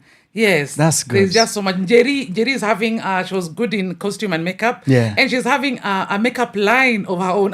Look at that. Damn, we don't Look at that. I'm feeling goosebumps, you know? No, in short, Pia, you can produce a whole movie. Na wambie nyinyi mnakuja Even kazi. the show that I am doing Foolish 40s, on that stage, 80% of crew are my students. Are your former students? Even actually, anyway, all the films I do, at least I ensure 60% are my students. Okay. So when people say anything, I always say I believe in what we teach. Sawa, 40% ndio sisi tutakuja mi ukuwa actor by Zippy nipatie naweza jifunza dialect coach. Sasa hii ni one woman. No, nasema si Foolish 40, si nasema the next. Otis jana mtu, unajua? Otis jana mtu. Exactly. Na hiyo ingine tutafanya. Tafadhali. Actually my next film, I'm working on a Christian film. Okay. Okay, hata mimi uko nimeokoka. Uko umeokoka. Unajua watu wamesema kama wameokoka penye, lakini mimi nayo nimeokoka, lakini wakiniangalia hawaamini, lakini mimi ndani kabisa. Mimi na Mungu. Very child of God. I bet you are. I bet you are. And it's interesting that you say so because let's talk about your online platform. Ushafika 100,000? I am 102,000 today. Bas. I could see nilikuwa naona countdown. Naona countdown tuko 99. Niko 100,000. Well done. Tell me a bit about your Facebook followers. Would you sort of put them somewhere? Say, this is the type of people who follow me.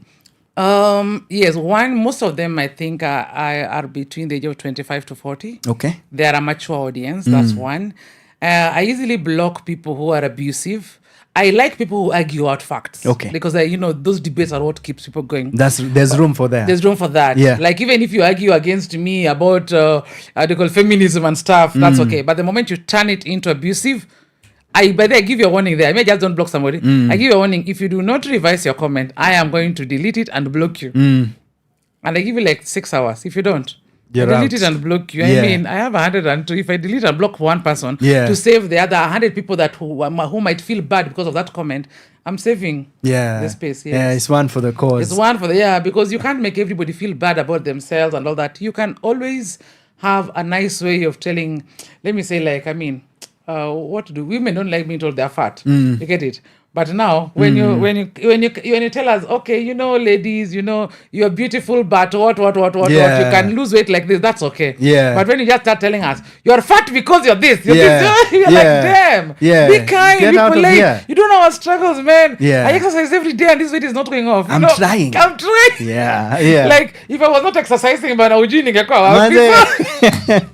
in a judge. I get you. So I'm like, be kind. Yeah. And also sometimes we post even about mothers, about, sometimes I can post something, a comment about a young girl who's 20 or less, and, then you put such comments, you might crush the self-esteem of somebody for good. And me, I'm a teacher, I'm a mother. Yeah. So what do? I'll delete your comment and block you. You protect everyone else. For me, in my space, I protect my followers. That's what I say. I love that. I protect my followers so that when you are there, I always say when you come to my page, you need to feel it's a safe hope space. And happiness. I love that. Hope and happiness. But if you don't get hope, at least be just happy. Yeah. Yes. And I could actually, as one of your followers, nitakubali, this is definitely what you push. You push hope and a lot of happiness. Yes. Which is very true to you. Yeah. Which is before you and I tujuane ama at least tuzungumze, I'd always be like, that is like sunshine itself just walking around constantly. Then before kabla sa tujuane. But even now, not much has changed. Yes. Right now I see more of you've always been very well put together, but now I see a lot of strategy in it. Nico, she's out here making moves. We have to grow. Yeah, I celebrate that. In fact, I'm curious. Are you needing to now think as a creator of material for social media? I'm just pushing out material. One thing is I do not plan. I do not do that. Those things of Money Monday, whatever. Yeah. I always say I am a storyteller. So whichever story comes and I get inspired, I always say, if it makes me happy, it's going to inspire somebody else. I post it out there. There are times when I've posted so much, then I say, hey, this one, let me put it on my notes. I'll post it tomorrow. Because there are days when inspiration is overboard. Okay. And there are days when there's nothing. So there are some times when I can write, then I put it on my notes. Yeah. Then I'll post it like on a day when I'm feeling blank. Yeah. But I always say, it's about just inspiring people, making people happy. And sometimes I post about me. Of course, I like posting about love. Myself, my loveless life. Are there times you pull stuff down in that regard? Hapa nimesema sana. No, you see, but once I post, kaende. Nayo, I love that. Sometimes I post something, then I'm like, shit. I come after 1 hour, I'm like, God, what the hell? 400 likes. I'm like, God, this was just, okay. Yeah. Then I'm like, kaende. Yeah. The thing is, don't hold to heart what people post on Facebook. I always say the commenters are either two groups of people. There are those who are genuinely happy, and there are those ones who want to make you feel bad because they're feeling bad already. Themselves. Yeah, this is very true. So they're dealing with their own trauma. Yeah. Someone once said it, like, Zippy, the one thing I've noticed is no matter how harsh someone's comment is, I always just try to be polite to them. Yes. Hata mtu akinitusi namwambia to each their own. Alafu anabaki hapa akijiuliza na kesho utamka uendelee. Yes. I love that. I'm always like, everybody is dealing with something. Good. And even if they try to say something that's undignified, I forgive them as long as you're not abusive. Yeah. Then I will not delete you. But the moment you just try to be abusive, you're out. You're out. I love that. Now, in the next segment, I want us to talk about the upcoming show. Now, as much as tunajua, show ilishaja bana. I want us to talk about that. I've never felt so loved. And you are. I want us to focus on that, but I'll ask this question, then play music, Okay. This question is, na hapa ndio tutafungua. You and I sat next to each other, I think back-to-back shows. Ya kwanza ulikuwa mbali kidogo, hiyo nyingine niliona ulikuwa nyuma yangu somewhere. 2 weekends ago. Tukawatch a one-woman show, then tukakunywa soda ama maji, went to the other. I don't think we spoke. Nakumbuka, we did Faiz, then... No, ilianza na Misunderstood. Then we went to Faiz. Faiz ilikuwa inaitwa It's such a good time. It's such a good time. So I want us to talk about the industry and this being the season of a lot of one-handers. Then sasa focus on yours. Hiyo ndio tunaingia saa hizi.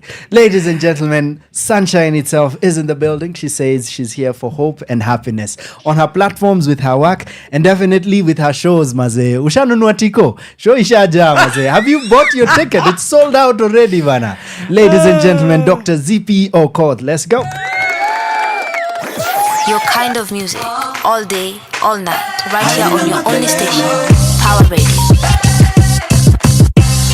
Zip na. Yeah. Nafuata mawaidha. You understand now.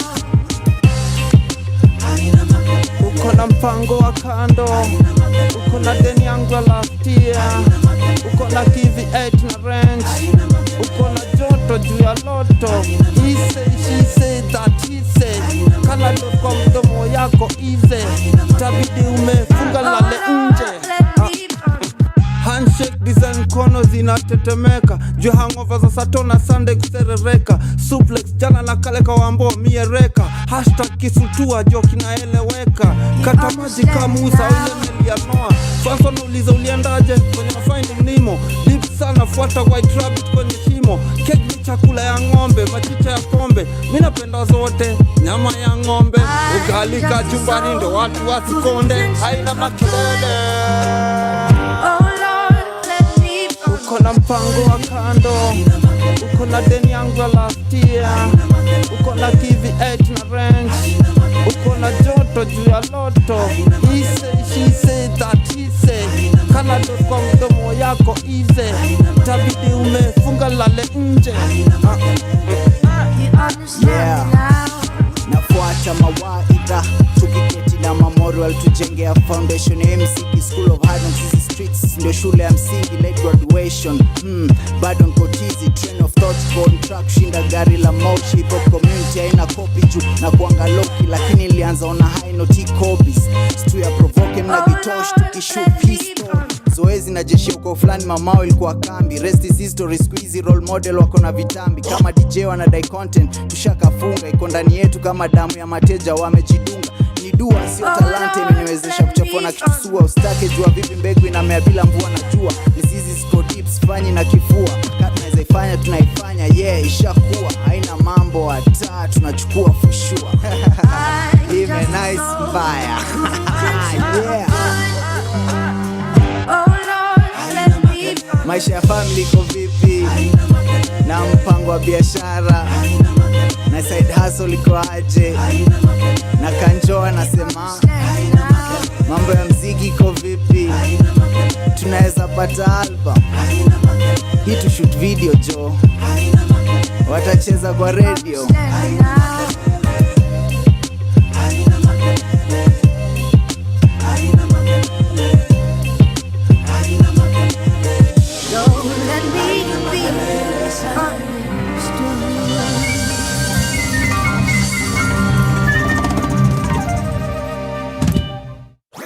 Your kind of music, all day, all night, right here on your only station, Power Radio. From one.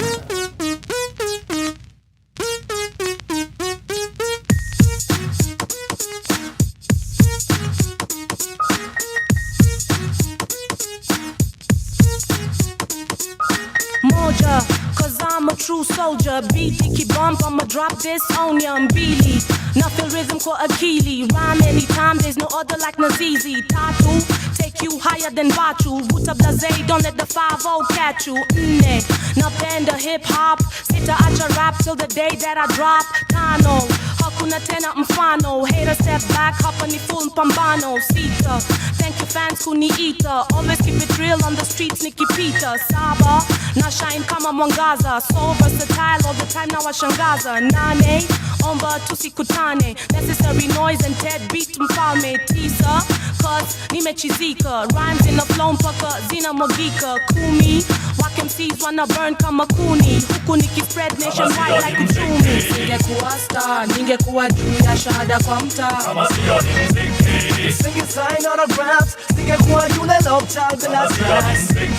Pengine ningekuwa cheesy, mtu wa mitoni jambazi ama mwizi. Well, surely not a man can come between me and me music. We can't allow it. Not a pretty girl, them want to know me for me music. Well, that me like it. Guarantee me fans, me can't deny them for me music. Them can't condone it. God, him have to give me the talent to go on with me music. We can't misuse talented kama sio ni Mzenge. Ningekuwa star, ningekuwa juu ya shada kwa mtaa kama sio ni Mzenge. Singing sign autographs, ningekuwa yule love child the last class. Pengine ningekuwa cheesy, mtu wa mishoni jambazi ama mlozi. Nani mwingine neza tembea dika mskiziwi na mngaro na machain na saa na siibiwi. Ni tunajulikana na raia makarao na mabuli bwana. Eastlands, Westlands, Nairobi hooligans ha. Oya waire, amaire, ebu tazama. Nanuka kama, nanuka nyama. Juu ya kudishi na mpishi ni mnoma sana. Ona bwana, nanona bwana. Na nimefurahi juu kitambo nilikonda kama nyoka ama street hawker ama mtu amechoka sana. Nikiingia kwenye banki, oe toka bana. Mina roga bwana, wapi ujaoga bwana. Hizo mashida mimi stakangi. Sio watichapa mi sitaftangi. Dio saa zingine macho za rangi. Ni juu ya vumbi mingi sio dhambi. Pembu ni B-A-M-B-O ojo. Na achilia nika nimekazwa na mkojo. Hata kama tumepotea kama kamodho. Necessary noise is back sio kidogo. Kama sio ni Mzenge. Ningekuwa star, ningekuwa juu ya shada kwa mtaa kama sio ni Mzenge. Singing sign autographs, ningekuwa yule love child the last class. Pengine ningekuwa cheesy, mtu wa mishoni jambazi ama mlozi. Kama sio ni Mzenge. Ningekuwa star, ningekuwa juu ya shada kwa mtaa kama sio ni Mzenge. Singing sign autographs, ningekuwa yule love child the last class. Pengine ningekuwa cheesy, mtu wa mishoni jambazi ama mlozi.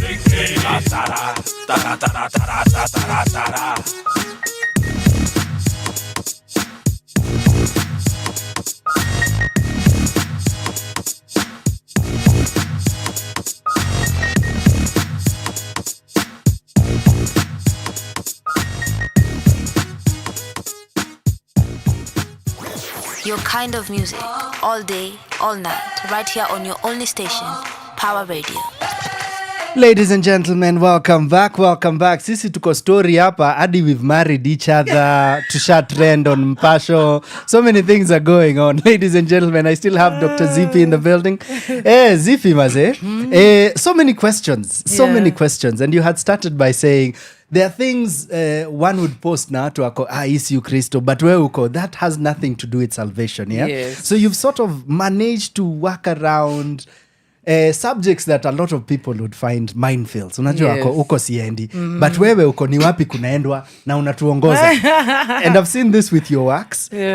So we'll talk about, for instance, the upcoming show and the themes therein. But even before that, tulikuwa tumeintroduce to the concept of what's going on with the one-man shows. Because so far, there's only one gentleman that I know of who has stepped forward. But the ladies, the ladies wamefuatana hivi from your friend. I'm telling you. From your friend Suki, to Nyokafi, to Akina Chadota, to the queens out it's here. Good. How do you feel?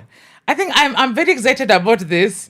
You know, in 2018 when I did my one-woman show, before that, I think I was told, I didn't watch it, I was told that I think June Gashui, yes, and Carol Odongo did one-woman shows like I think hukoma 2005, Eons 2008. Ago, yes. Do you get what I mean? Yes. So, and then after 2018, 2019, still there was nothing. But after COVID, it's like everybody came with one-woman show. I was like, I feel good. Vindication on a level. Indication, because one, I think people have been really scared. Yeah. And even when most people started doing the one-woman show, they were still not doing their personal stories. But this year, I have seen there's another level of vulnerability where now it's not just one woman or one man shows or like telling a story. It's about telling my personal stories. Yeah. And I think the audience really identifies with that because I think we are in a realism era kind of for theater, even for film. Because you've seen how Tyler Perry's Straw is trending, you know. And it's causing, when people see things that they can identify with in their everyday life, then I think that's the path that we are in right now. Yeah, so I think it's a beautiful thing that the industry is moving toward the direction that the audience is more inclined into. And I like it. Yes. You opened the door and everyone came flooding in, which is very, very good. That's why I said, hey, let me come back with a bag. Yes. In fact, your story, I'm curious. First of all, I love that it has sold out. Yeah, it's Congratulations. We sold out last week. Yeah. We sold out last week. Like, as at last week, 2 weeks ago, we had only 50 tickets left. Look at that. I remember you saying, okay, like, guys. it was first and second. That's public holiday. By second evening, I had only 50 tickets left. Sold and gone. Look at that. So I was like, hey, do we announce sold out or what? Yeah. Have you announced sold out? Yeah, we announced sold out on Tuesday. Good. Yeah, we're like, hapa penye inaenda. Yeah. Because, Kenyans are very funny. When you're not sold out is when they all want to buy. Yes. So I just said, we have like 30 tickets left. Let me announce sold out. Yeah. And that's when they're like, oh my God. Yeah, I'm like, okay, guys. It's too late. Yeah, so, we had to call or text almost everyone who had bought a ticket just to confirm if they are coming. So that if you're not, if you're not, that's good. It means you've had, you have a following that is loyal and is willing to put a price on that commitment. Yes, exactly. Well done, Zippy. Yeah. Twende kwa themes. Yeah. Is there any... If anyone has missed your previous works, would they feel, I'm not getting this joke because I didn't watch the others? No. Okay. Every story is different. By itself. I love that. It's every story is talking about a different era of my life. Okay. I'm not picking story to you. Last time I told you, no. Yeah. This is me, Zippy, from the time I turned 40. The last time I was on stage was 2023 August. And that time I did for people Zanzibar Madness. And that was purely about my trip to Zanzibar until I came back. It was a 12-day trip. Yeah. You get what I mean? So the person who had not watched like Side Chick Wife was not feeling like missing. So each of my stories are always talking about a specific turnout of events. I love that. So like Foolish 40s is about me in my 40s. Why I'm calling it foolish is because according to people, at 41, if I am single, it's because I wanted. Okay. And then according to people, it's because I wanted. I'm like, no, I didn't want. Right now, I should have been having 4 children, you know. But now, I'm only having 2. Yeah. So at 41, I'm still talking about I need a man. I'm still hopeful to get married and even walk down the aisle, man. It's happening. Yeah, it's happening. Yes. It's happening. It's happening. We're doing this. Mimi nimeapa mapenzi nakupatia. I got you. That's the interview itaisha. It's ndio hiyo bas. It's now pillow talk. It's now pillow talk. So when people hear that such kind of stuff, they start feeling like they start telling you like, oh, there's a word they use for people over 40s, veteran. Yeah. Ooh. Yeah, so they tell us veteran. So when they say veteran, I say veteran means someone who's very well skilled and has got great experience. I like that. And heroes. I'll take that take. Yes, veterans are heroes. Yeah. All veterans, they are heroes. Yes. So we are heroes. Yes. So they give us those kind of names. So they say it's unrealistic for me to expect to get married and have a wedding. To me, I've never been paid for dowry. I've been fornicating or cohabiting with people. Yeah. And I've been sinning. So I said I'm not sinning anymore. I've been celibate now for a year. Oh, well done. Yes. And so it's giving me a lot of clarity. Okay. And when I talk about celibacy, people are like, okay, that's Facebook. Are you sure? In real life, are you? In real life, are you? And I'm like, if there's somebody out there who has done it with me, that's why Ajitokeze. Maybe I didn't register it. Tell me about it. Tell you about it. Exactly. Oh, look at that. Yeah. When you talk about things like that, like why are you celibate yet you already have kids? You get what I mean? And there's that thing of trying to put standards. They say you're putting standards here and yet you already have kids, you're divorced. I'm like, because I already put the standard here. And look at where it got to me. So watch a trick huko. We are tired of getting hurt a lot of times. So Foolish 40s is talking about me and trying to give some people a chance. Dating people and how it goes wrong. I've become very petty. I think the celibacy has made me very petty. Okay. Like I'm really petty, and that is something. Kidogo hivi nasema tu, you're out. Boss. Yeah. Yeah, my piece is expensive. Okay. Yes.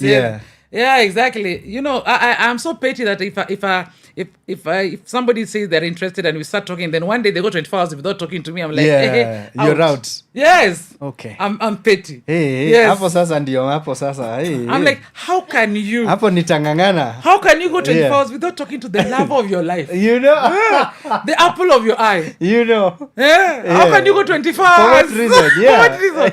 Yani ukaamka. Mpaka ukalala. Na huja niongelesha. Na umesikia tu kutu sawa. Mbona huja reach out? Hapana. Mbona utaenda hi babe? Mimi babe. Okay. Yes. I'm baby girl. Fantastic. Yes. So you'll be talking about these I'll be themes talking and so about many all more. these things. I have got clearly 5 men I'm going to talk about. Okay. Yeah. Let me say, like, I'm going to talk about Qatar man, Pilipili man, SDA man. Yeah. I love the SDA guy already. Yeah, Ethiopian tycoon and the American bachelor. Okay. Yes. Those ones are dangerous. Yeah. Those ones. Nakwambia. Lakini mimi pia ni mtu. Yeah. I have made men take flights. Bas. To come to the country to meet me, and know? then I'm just like, haitaweza. Mimi niko Power Radio. What I was seeing there and what I was seeing here. Two different things. Yeah, so it doesn't go well with people when that happens. Yeah. And so I just want to share these experiences because of course these are the most awkward of the ones I've met. There are also those ones I've met here and there. But I think these 5 days have a story on my stage. I love that. I really love that. I really love that. And well done to all that you're doing, even with Legacy. Yes. You know? Legacy Arts is growing. Well and done. We were just talking with my producer, Vigilance. Yeah. We have grown. You know, the company started in 2008. And that time we used to call it Silk Theatres. Okay. It was a sole proprietor. But in 2015, we registered it as a company. So as a company, Legacy Arts and Film Lab is now exactly 10 years old. You can imagine. Well, that's the same age as Prevail Presents. 10 years really? old. Well done. Well, Mona, why we need to love each other? This is clearly, this was meant to be. You know, this was meant to be at the right time. Well done. Yeah. Well done. So much has happened. We've done films. We did the lip. And then now we're doing theater shows. Under you and as now well. we are having like different campaigns. I'm like, we are being even contracted to do some jobs on the side. And I'm like, I can't wait to see where Legacy will be in the next maybe another 10 years. But I believe we are evolving with the times. Well done. We have struggled even with KRA. Yeah. And we have learned our lessons, and now we are a very good tax compliant company. Yeah. Yeah. Well done. Yes. Producing quality films and theater shows. Yeah. Yes. Across borders, across borders. I love that. Well done. I think it's a beautiful thing. Good. Yes. Good. I feel even the name itself is apt because that is what you've done with your career. Yeah. You're leaving your legacy in every choice that you're making on all these different platforms. Yeah. Well done, Zippy. Thank you. You know, the name Legacy was from my parents. Yeah. They owned, it was called Legacy Club 2000 in Homa Bay. Look at that. Yeah. So like, I remember your dad is a rich man. Oh yeah, my dad is a rich man. Yeah. My mom was equally very rich. Yeah. Yes. I remember this. First time I heard you say that, Nico. I love that. You know, people always want to make it look like being poor should be praised. Like if you grew up poor, now when you are an adult, it was something nice. No. It wasn't nice. It wasn't nice, and it does not make you any better than the person who grew up with. We are all different. I always say what matters is the values you grew up with. Yeah. Like me, yes, I grew up, I was privileged, but I think my parents were very humble people. So people should not say the poor people are humble. I'm from a rich, humble background. So because humility for me is about character, not about poverty. So my parents are very humble people. They very generous. I think my mother is one person we could call a philanthropist, and my father still is. And I think that's a beautiful thing. So even as we grew up, we knew we are supposed to be kind, we're supposed to be nice to people, and it hasn't changed us a bit. And I believe that kindness has really opened doors for us. And I want to believe it has also opened doors for many other people. Yes, yeah. Hey, yes. look at that. I love that. A Yeah. rich, humble background. Yes, money has not changed me. Even me. Money has not changed And me. let it keep coming. Yes. The problem is not money. No. Yeah. Yeah. Good. They say money makes you more of what you are. Already, yes. So I think I'm more kind. So I see it's- that. And you're more beautiful. Oh, more beautiful. thank God. Hello.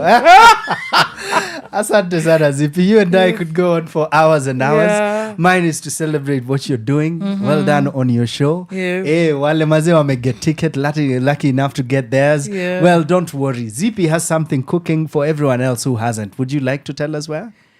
Ama utasema baadaye waangalie socials. Wacha tu niwaambie tu. go for Wanaweza it. sikia hapa ndio waende socials. Tafadhali. So first of all, follow me Good. on my Facebook page, Instagram page and TikTok.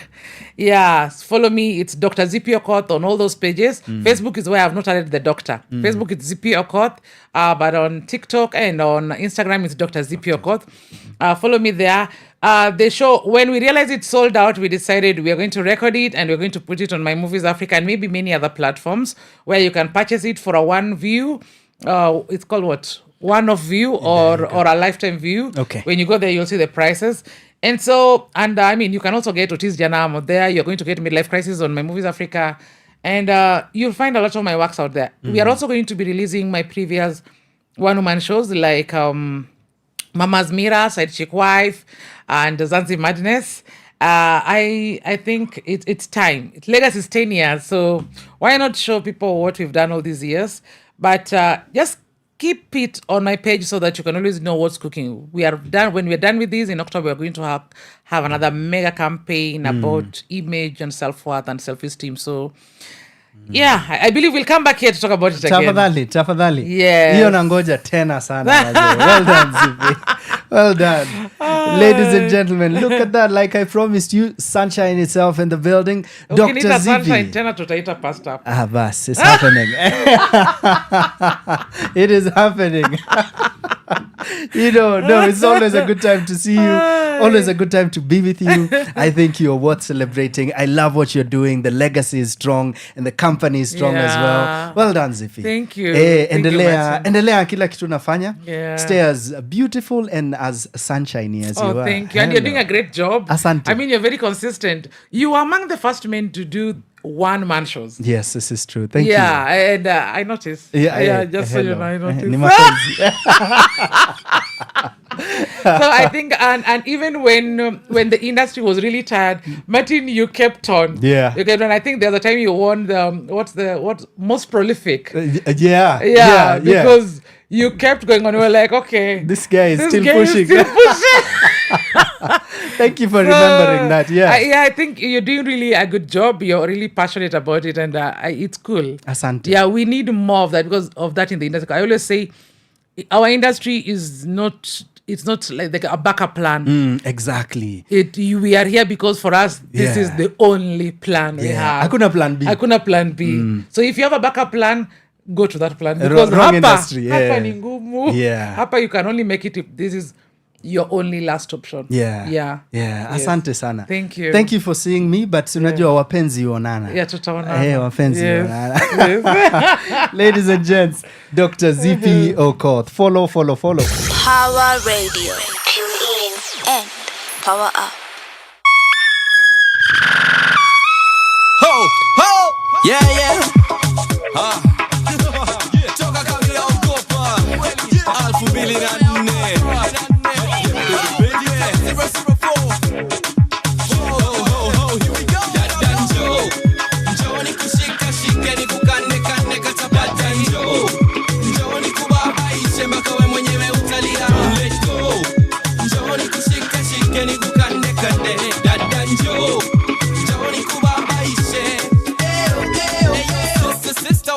Kama shamba ya sauti nataka nikumanye wewe dada njoo kiuno kisame unipandishe pressure mimi nilie njoo ayo macho yalegeze kushoto na kulia mpaka nitasema njoo na mano katoya nivutie dada uko fresh sema njoo nikushika shike nikukane kata dada njoo nikubabaishe mpaka wewe mwenyewe utalia let's go nikushika shike nikukane dada njoo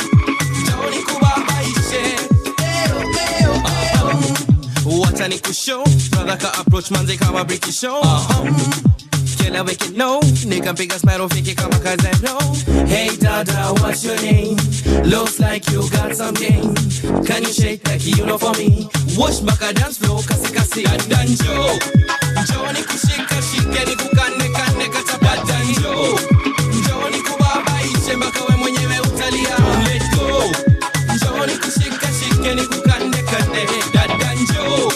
Njoni kubaba ishe danjo. Njoni kushika shike ni kukane kane kata danjo. Njoni kubaba ishe mpaka we mwenyewe utalia. Let's go. Njoni kushika shike ni kukane kane danjo. Njoni kubaba ishe danjo.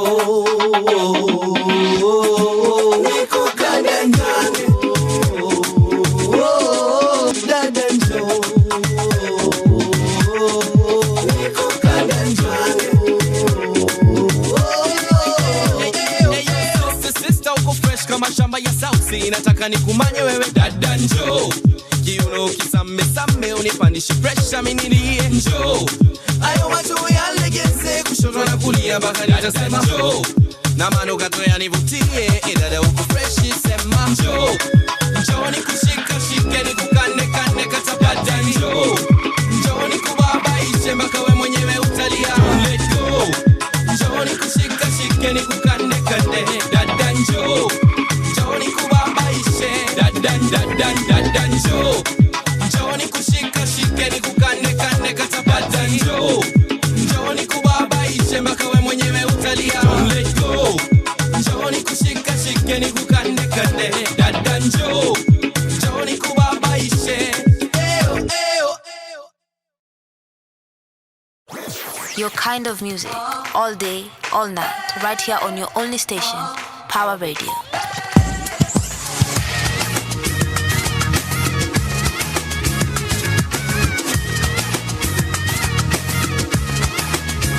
Sikiza, nimetosheka na uongo, unieleze unakotoka, ufahamu thamani ya kitu, mpaka kikitoweka, na kuomba njoo kwa mara mwisho, nikuone sitakupa jukumu, navyohitaji kuwa nawe, niwe na wewe leo tu.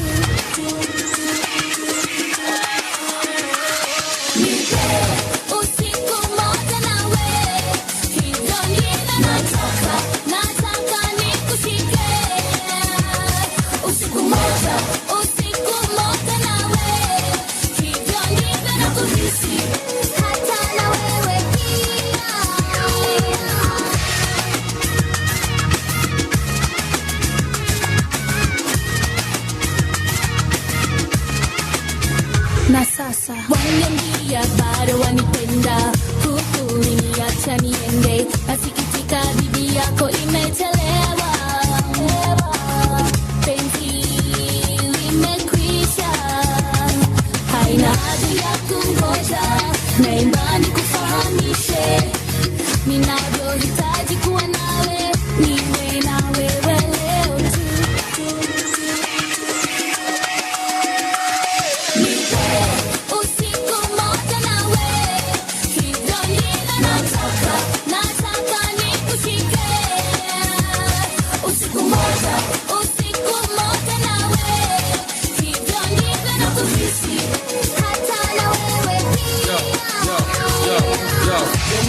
Kwa muda sitakuona, mimi miaka 3 na sasa nashindwa mbona. Kazi yako ya kunitibu umeshagoma, noma kweli uliendaga kusoma. Nimemiss siku zetu za bia na nyama choma, kweli nimekukosa naona bado wanga.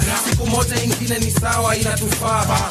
Bamboo and you. Naomba niwe nawe japo siku moja, tafadhali usitake zaidi, kwa kweli hatuwezi rudiana, machungu niliyohisi siwezi kuyasahau, usikumbuke usuba, sahau yalopita, kwani hayo ni ya kale, nipe usiku moja na usiku moja nawe, hivyo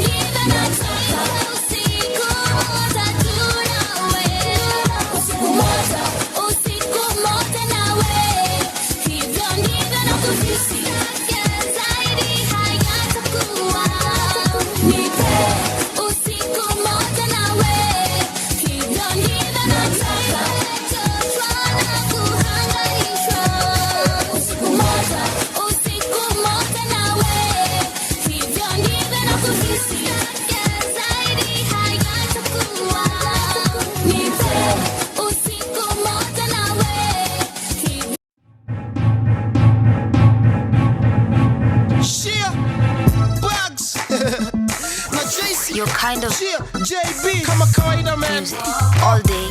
Kinicheki kazishika mingi tangu shule ya msingi overtake ningefuata na nyuma ukikwama na skuma hata kani kuchuma hanya za mwenzake na sisi maboy zile so young brown kama hizo wezere Johnny za uzi za wezere Johnny za uzi hizo wezere.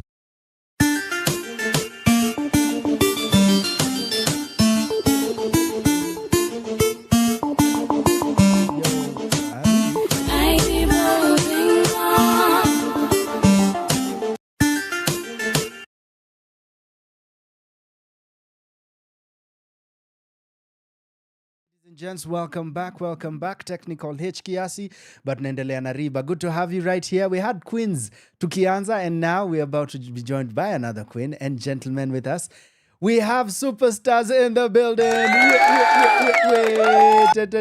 Maze unajua sahi naaminia tuko studio sikuwa na speakers, then speakers zinapiga kelele, najua niko on, lakini saa hizi sijui studio kumeendaje kwa speakers. Tunasema tu ni kasongo, lakini si tutaendelea kusongesha. Right now, I have Gadwill in the building. Na pia niko na rafiki yangu Just Jackie. Even the muita sijui anajitaje yeye mwenyewe. They'll tell us about what they do and why we are here. Na kabla tuende the why, wacha wajiintroduce. Gadwill, yes. Tell me a bit about yourself. Najua wewe ni award winning. Umeshinda tu makalasha. Unajua? Unacheza kiwewe bana. Thank you so much, my name is Gadwill Odhiambo. I am an actor. Yes, Kalasha Award winner. I am an assistant director and a script writer, and I'm also a lecturer at the Multimedia University. Yes. That's what's up. For anyone who's seeing me on screen, me na make too my facial expressions huku bana. Niku multitask. That's what's up. People didn't know you were actually a lecturer. Yeah. I saw your credit on something. Niko, oish, Gadwill bwana. Avo sawa. Let's start there. Yeah. When did your passions around teaching begin? Because even at NPAS, I do know you guys have been doing a lot of this. Yeah, exactly. Yeah. Tell me a bit about Sasa, what you're doing now. Okay. So back when I was doing my undergrad in film and theatre arts, and actually you had Zippy here, who was one of my lecturers, and those were the people that really inspired me to like teaching the younger generation or teaching the newer generation about theatre arts and film, because I felt like yes, we are practicing it, a lot of people are practicing it, and there's so much in theory but there's no much in practical.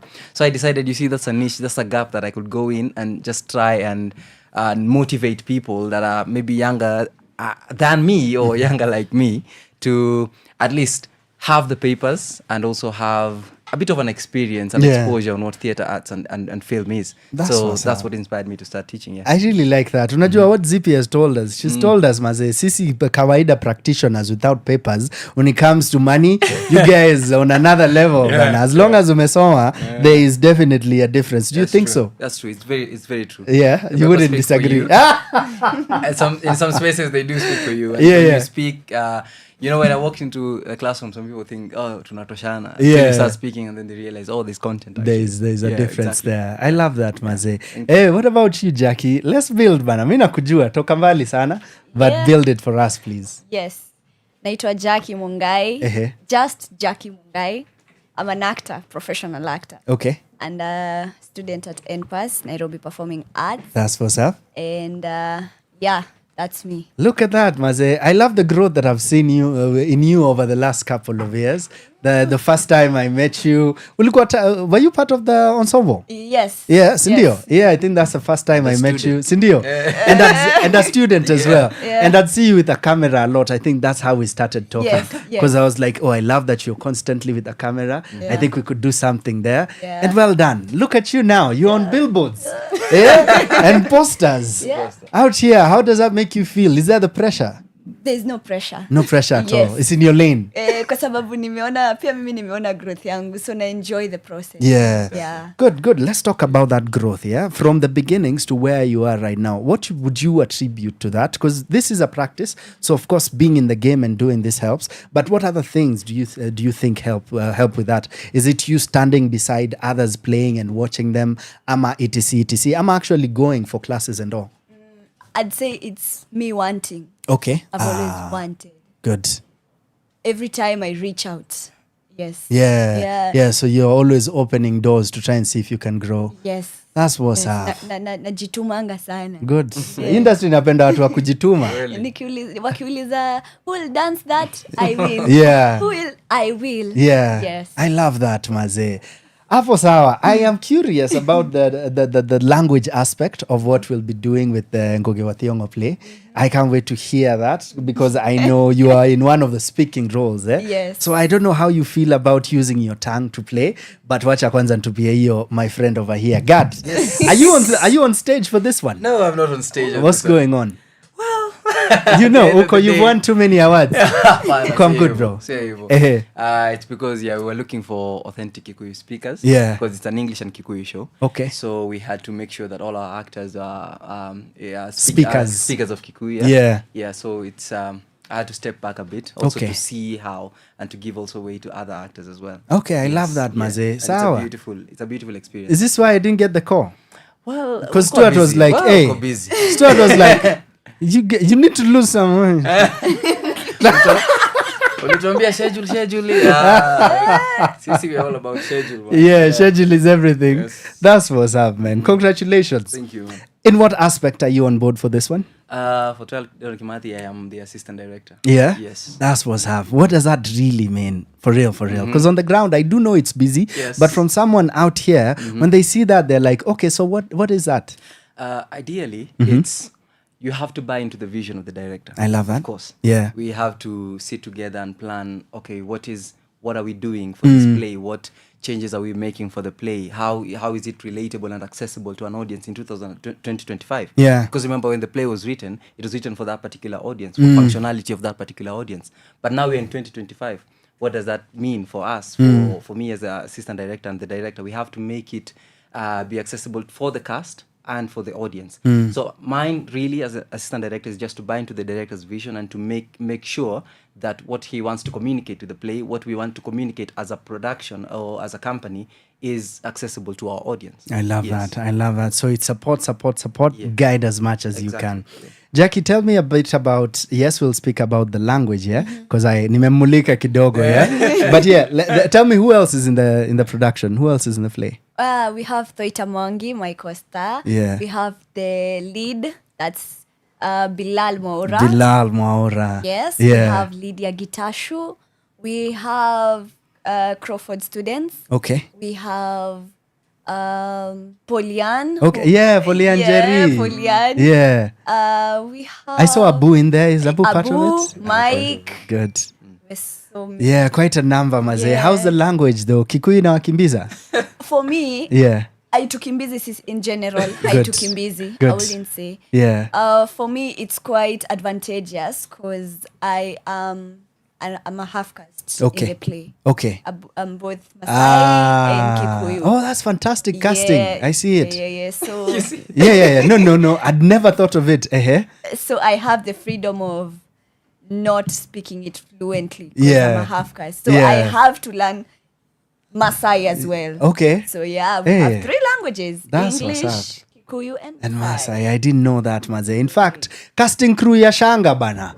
Yeah, tafadhali kujeni. Jackie yako. Kidogo nilikuwa naona nikifanana Sindio, it's giving sister. It's giving cousin, unajua. Casting bana. What are you doing? Well done, Jackie. Well done, bana. Gadwill, what do you feel is the most important thing for people to learn from this particular rendition now? You know, in the now. In the now where it's difficult for us to come to this other side of town. Well, I know what you're alluding to. No.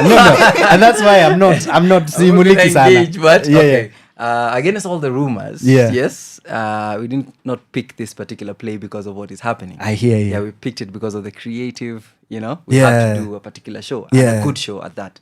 So whatever is happening now is sort of like let's say good luck. Yeah. Or it's like we are lucky that it's happening. Yeah. We're not banking on it, but we are really lucky that it's what is happening in the country at the moment. And when you come and watch the play, we are not pushing it up to your face. It depends on what you will decipher from the play. Yeah. What is your interpretation?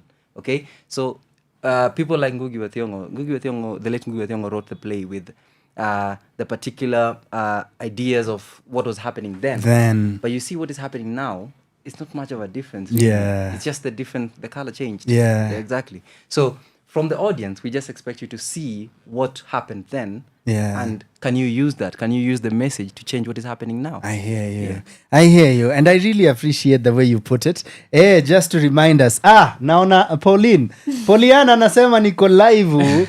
Shout out Polian, maze. Good to hear. Good to hear. We were confirming by the mics were dope, so they are dope.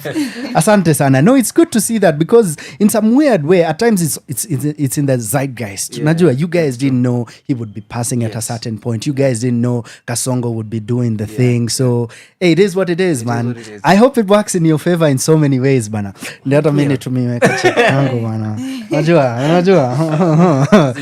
That's what's up, bro. Tufungiwe to create another history, man. Tafadhali. California viazi. You know, haina haja.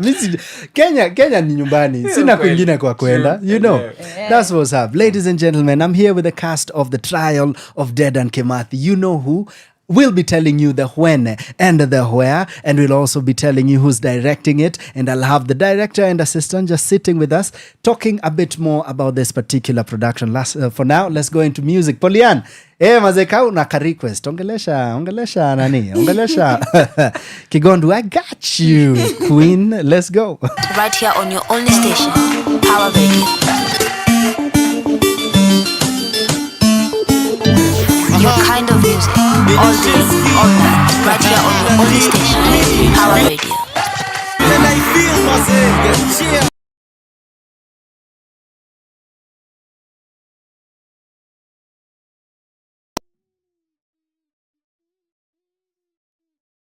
Kaningekuwa msanii wa sanaa ya silaha, ningekuwa na jamii ya masadam kawa saba na mabunduki na makofia kabilau, bidhaa za kujijali tu hali na shau. Sikiza sauti kutoka Kenya mpaka Saudi Arabia, majabu ya Musa Firauni. Huyu kijana nafanya vibusa wa tauni, wavue mashati mapanti ni kama wauni. Wenda wazimu na saa, sikiza hii story vizuri jamaa. Rap naifanyia chapa na mafanzu wanao nipenda jamaa. Sasa ukinichukia siwezi jali ya saa.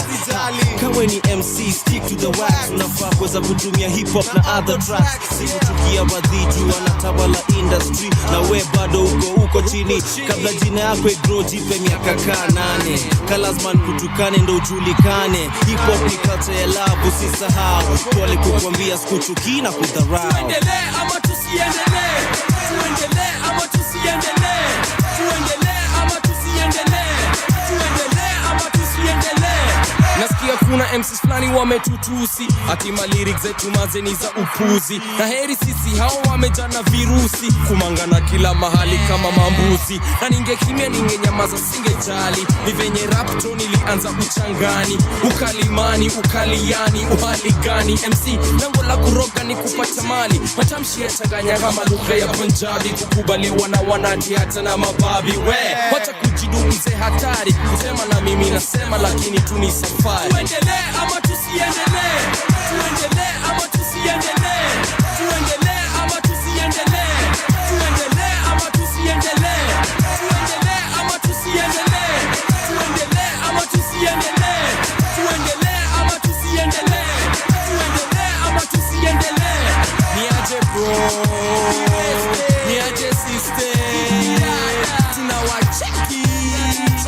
We got mad love for you. Niaje bro, niaje sister, tunawacheki. We got mad love for you. Nina traki, nina mistari, Swahili jangili. Mkono wa kushoto ni Mike Mbota na bangili. Tema na mimi kauna rhymes kami ambili. Kasi vyo risasi kwa shingo, macho na akili. Lakini kabla nijaze nafasi ya pili, lazima nirudishe matusi za hama kafiri. Barabara na gari na watamkiwa chakari. Kazi ni usafiri, nasima MC matata. Kabla single yako ipite yangu kwa chati. Geuza jina, geuza flow, geuza trouser na shati. Na bado kitoboa kuniguza ni bahati. Naroga na kihindi tena kigujarati. Yeah, saga blow, ziki zao. Kutema na mimi lazima utupe mbao. Ule jamaa mlita rao sana speed ka bunduki. Chiki plow. Hatuteki nazi. Mafans wetu wamesema ndio. Au sio? Tuendelee ama tusiendelee?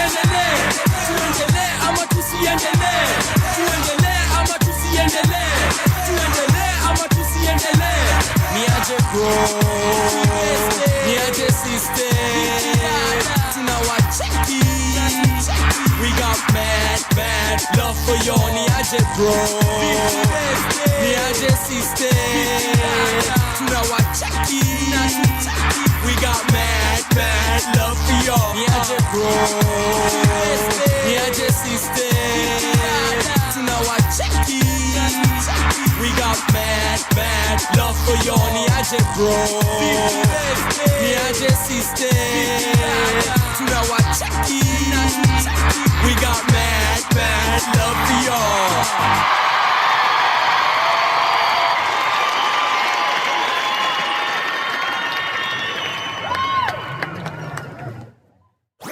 Your kind of music, all day, all night, right here on your only station, Power Radio. Why really long child on a reggaeton tape? Why really long child on a reggaeton tape? Why really long child on a reggaeton tape? Why really long child on a reggaeton tape?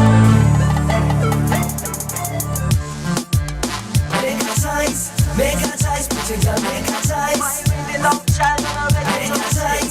Make a choice, put your girl, make a choice. Homeboys production, no?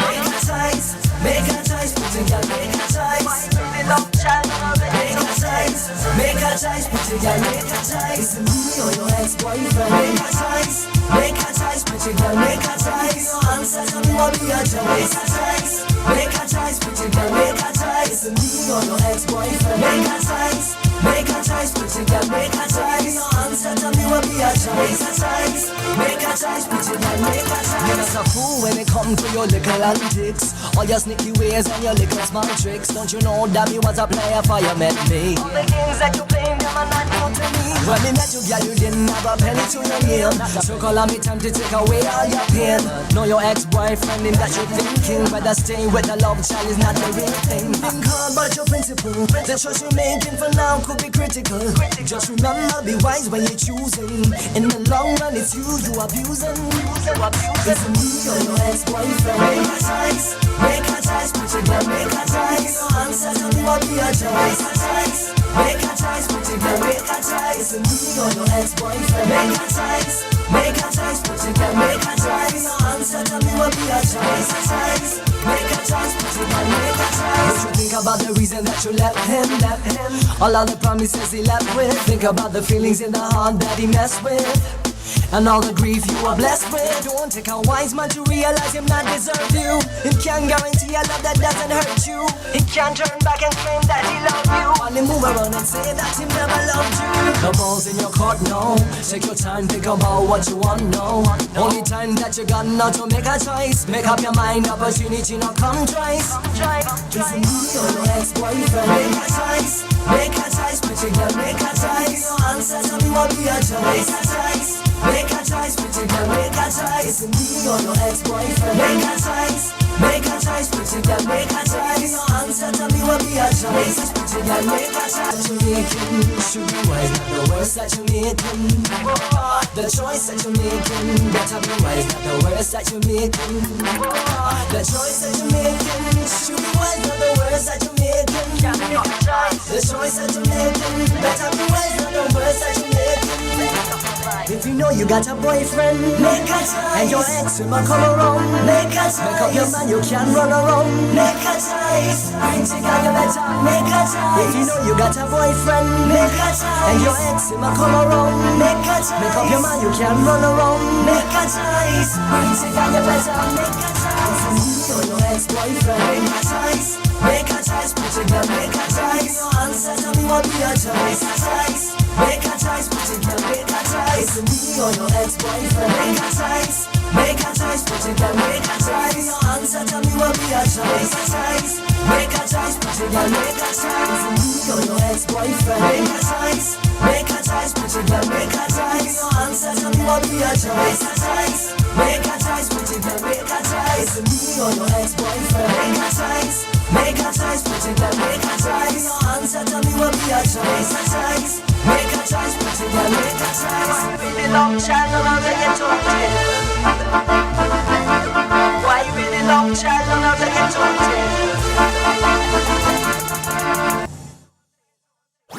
you Your kind of music, all day, all night, right here on your only station, Power Radio.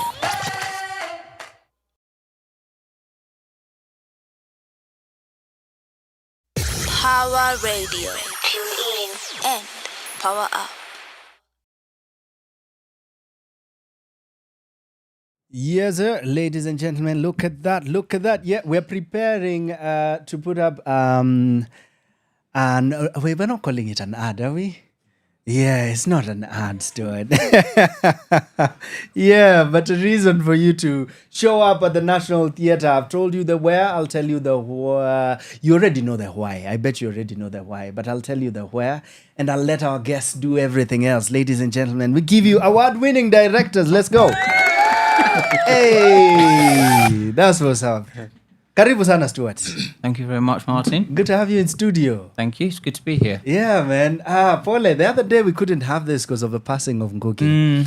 Yeah, how has that been? To you guys, to the company. That was really weird because we, obviously we've been rehearsing for months, since February, I think.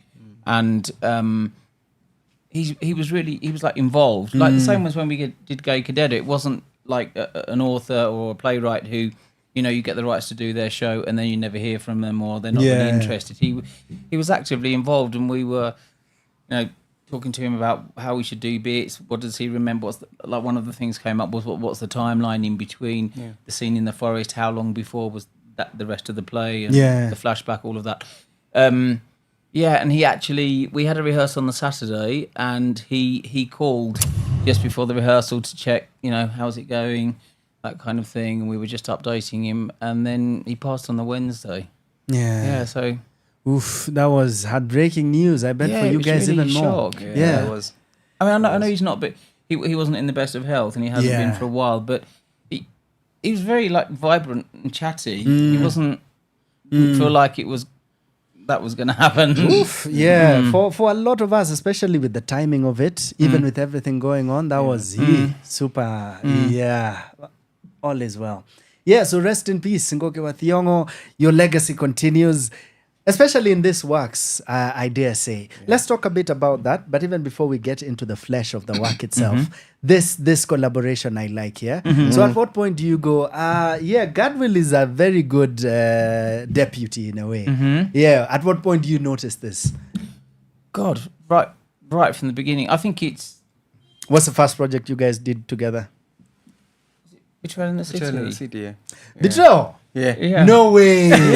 For real? Yeah. That's what's up. I was part of Betrayal. Hello. Yeah. And you didn't know? Oh, you know. Okay, yeah. That was the first one. I feel like, were you not involved partly with Gay Cadet a bit the second time? Yeah, the endings of it. Okay, but that's that was what's the up. transition, Yes. So at that point, you are sure this is now going to be a thing, because I really like how you guys work. It doesn't feel like a competition, which I notice a lot.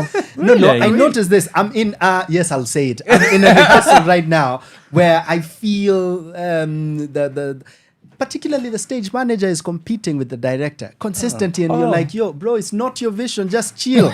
you know. And I end up on sets where I notice that I'll see the AD overdoing. I'll see, and I love that it never feels like there's that. It feels like something you never even come into my head. We didn't even think about it. I mean, I can see how that could happen, but I don't know. If I just want some clarification, or I don't know, we just talk a lot about how to do some. What does this mean? How should we do this? Yeah. What's the biggest thing that you've learned from him? And I'll ask you the same question. Oh. Yeah. I don't know. It feels like I've thrown you guys under the bus. You have thrown me under the bus. I don't know what to say. But I would just say generally, I can't say one specific thing, but I feel it's a really, for me anyway, it's a very, I don't know, it's a collaboration that I think you couldn't look for it. It's not something that, I don't know, it's just there. It's just happened organically. And now I'm sure Gad was going to say it's absolutely awful. Yeah.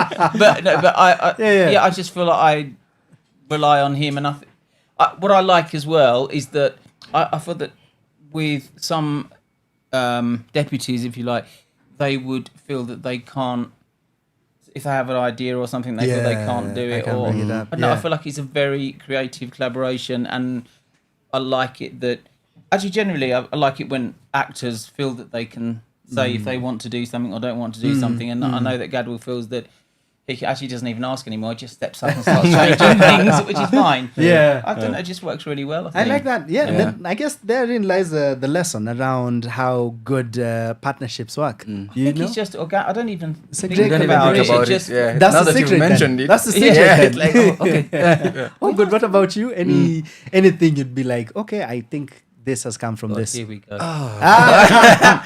Testimony of my life. Go for it. But anyway, I think mostly, even before working with Stuart, I was doing productions, or I was involved in productions where it was just pure director forced kind of dictatorship, and we have to do this, we have to do this, dictatorship, and then we didn't. Most of the production didn't actually think about maybe spectacle, and all these things communicate a lot to our audiences. So when working with Stuart, I've realized it's not just about acting. It's not, and he teaches me a lot about how other productions are done outside. So we have to. Working with him opens up my mind to think about the rest of the world, and not just feeling like it's all about Kenya. Because most of the things, I think we have talked about this a lot, that most of the productions, they're always just based on, even the Kenyan films, it's just that kind of geographical limitation. But when I think about it on a wider perspective, then I've learned that it's spectacle and it all communicates. It's also as important. I think also, I would say that we do not restrict ourselves in any. I think you should start off with a vision that is beyond ridiculous, and then like bring it back if you can't do certain things. But surprisingly, I would say like 90 to 95% of the things that we start off with end up happening in some way. And I know that people would think, you can't do that. You can't do that. How can you do that? When we think we can't do that, that's what we do. You're like, hey, we're going in for it. Exactly. Are there aspects of this particular one, the current one, the trial of Dedan Kimathi, that are there things you're like, okay, now that we can do? It's even gone bigger than you thought it would be? There's the opening scene's quite out there. We can't, I don't know what to say. No spoilers. We can't give it away. AKA they're saying if you bought your ticket, you should have already, and if you've bought it, keep time. Keep time. The opening scene is one not to miss. It really is. Okay. I think that would be something. That's what's up. I like that you acknowledge one of his strengths, because I always say, Stuart, you're one of the best in the game when it comes to spectacle. Would you attribute this to a palette growing up? What would you attribute that to? I don't know. I mean, I've just been involved in theatre for years and years and years, and just I can't say I was taught how to do a set or whatever. I just I don't know, I guess it's just being around it and it rubbing off on me and being involved in like loads and loads of productions myself as an actor in the UK. Were you a theatre kid? Yeah. I was.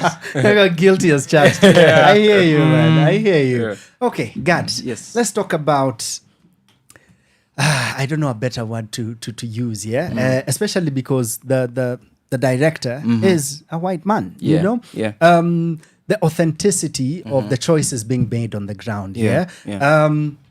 How do you feel? Because this, I'm sure this came up during of course it has. I Will Marry When I Especially when I went up to get the award for best vernacular show, and the woman nearly fell on the floor. It's on vernacular. The question of where's the white guy directing this?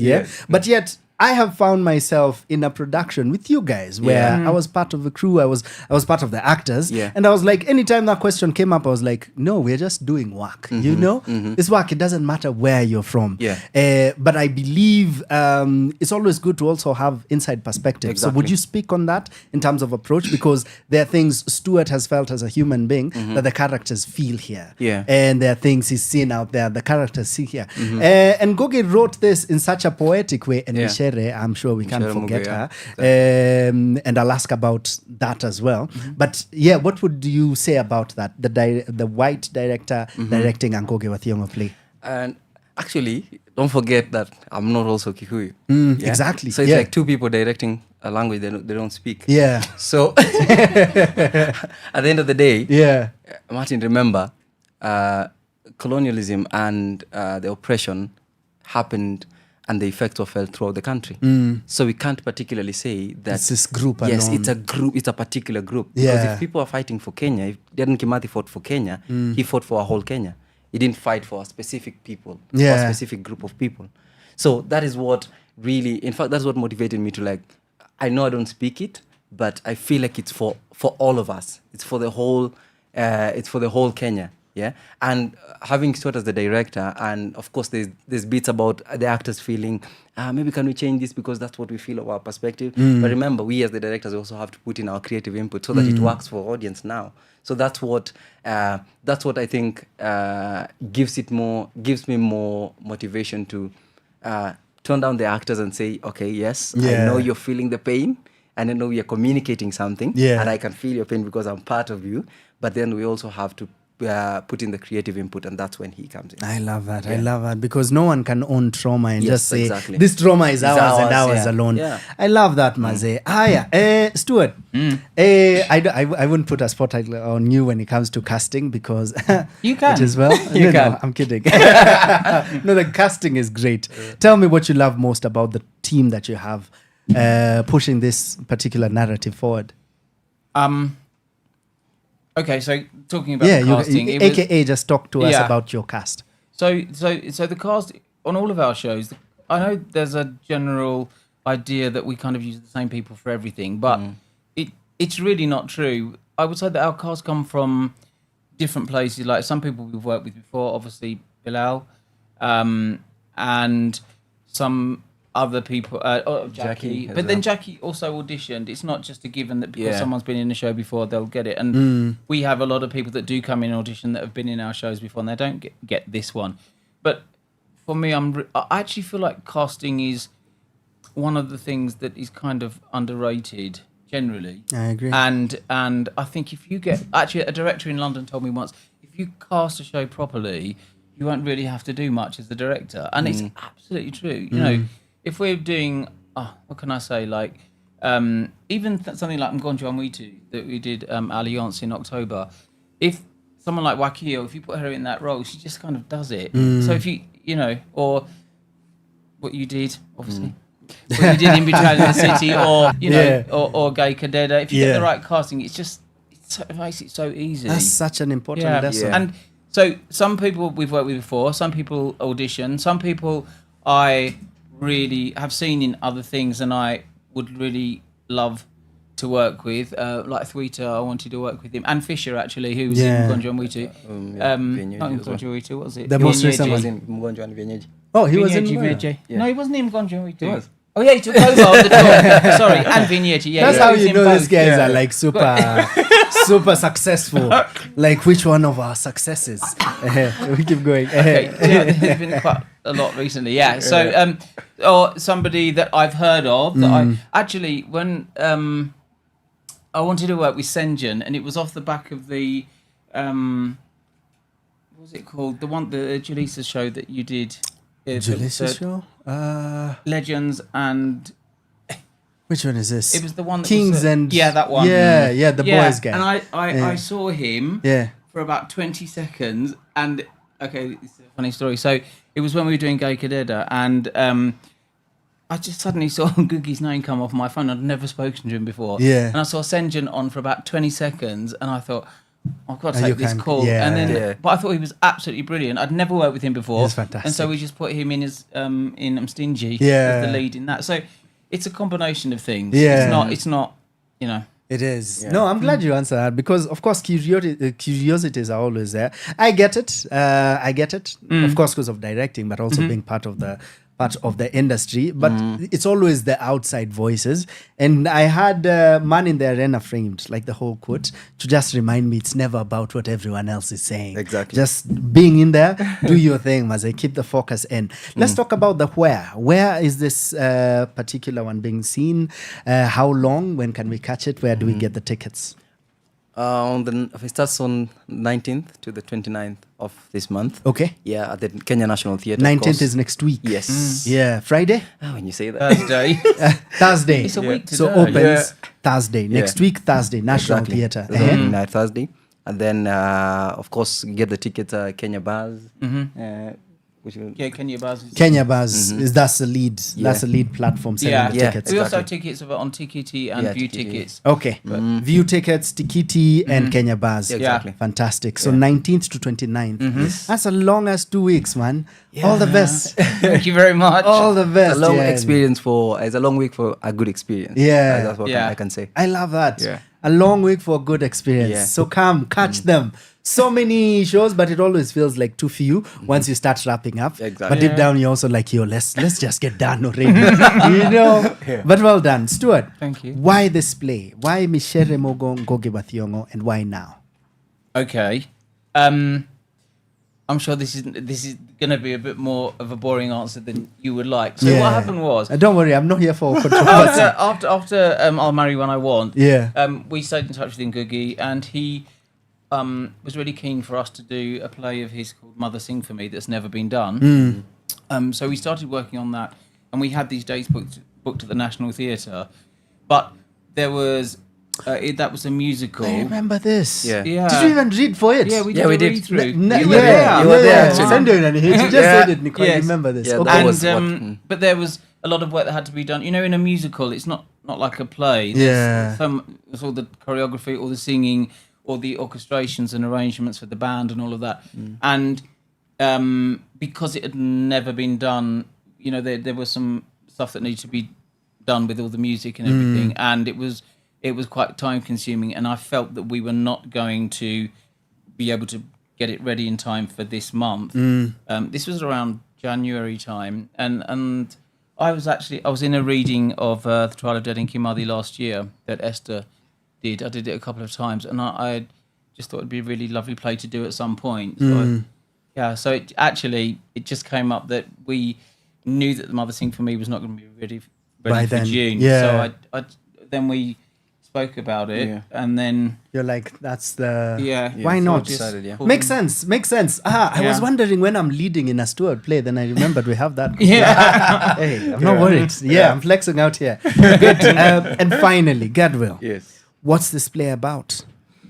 The play, we're celebrating a Kenyan hero. That's the general feel. We're celebrating a Kenyan hero, and we're just speaking to the perspectives. We are speaking to what do you think the Mau Mau are for you as an audience? Because then we've doing our research, we've done a lot of research, and then we find so many interesting facts about how people view the Mau Mau. But then to the audience that are sitting there, what do you think? What do you think? Yeah. Hey, ladies and gentlemen, what a time to think about heroes, particularly with Gadwill part of a project. It just, when you were speaking, it hit me. We did a project like a couple of years ago, maybe during COVID, and you're voicing a character in the Mau Mau. Yeah. Speaking of, go catch Sounds of Freedom this and every other weekend at Karura. But yes, well done to you guys. Thank you. Well done. And fast, Nairobi Performing Arts Studio. Get your tickets already. Tikiti, View Sasa, and definitely, is it View Kenya Tickets? View Tickets and Kenya Bars. Yes. How much? It's hang on, let me think. It's 1,500 advance, and 2,000 on the gate. But we've never done this before. Yeah. And we've introduced a Gen Z ticket. Okay. Up to 24. So okay. ID is important. The look proof. at that. So Gen Z ako Gen Z. Gen Z, kujeni maze, kujeni. Come sort of get the idea of what it means to be that.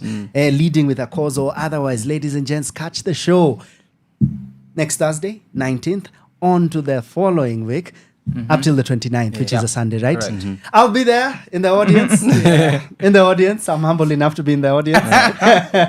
You don't say you're part of it. I actually was. Yeah. He's part of the production. But Stuart was like, what? Yeah. Hey, that's what's up. Come watch. Make sure you're there on time because the opening scene is fantastic. And make sure you're there at the end because you'll hear a familiar name in the credits. Let's go. Yeah.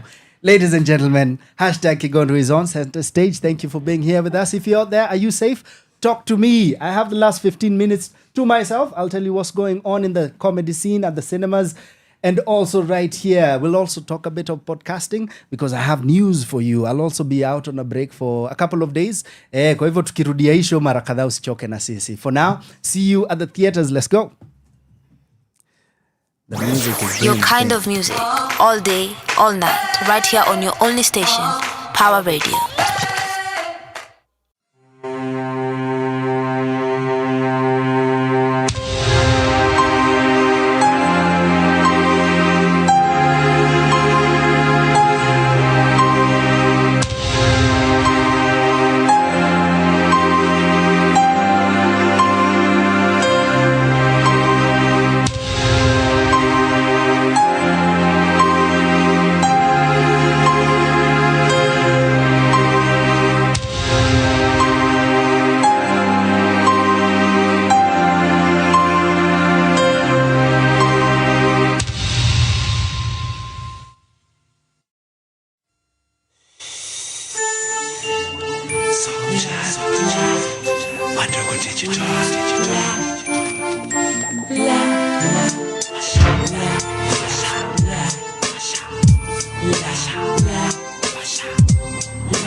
Kama kusari, wepiga magot, ni tamu tu kama sukari. Bora pata mari kwa mari, mabogea za enea kwenye mtaa. Ndio maana unapigwa na butwa hili kichwani ni kama dum. Mradi usali maulana sije kula ngumu.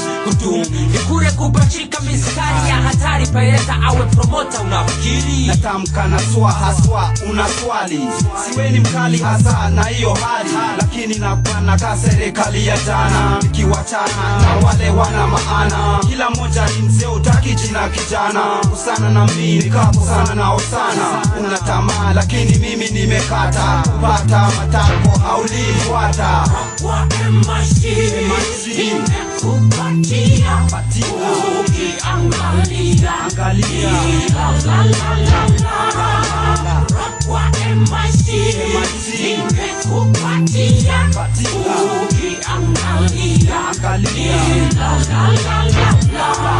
na ila ataweza kuniwekea dishi ama niimbe tu kenye wote mnawishi. Ndio nikuwe muniinue big fish. Kama ni hivyo ndio vitu vilivyo. Malipo ni kilio sicho na sikio. Unadhani tu ni kutoka mbio, basi tega sikio. Tunaweza sema ni hiyo na sio.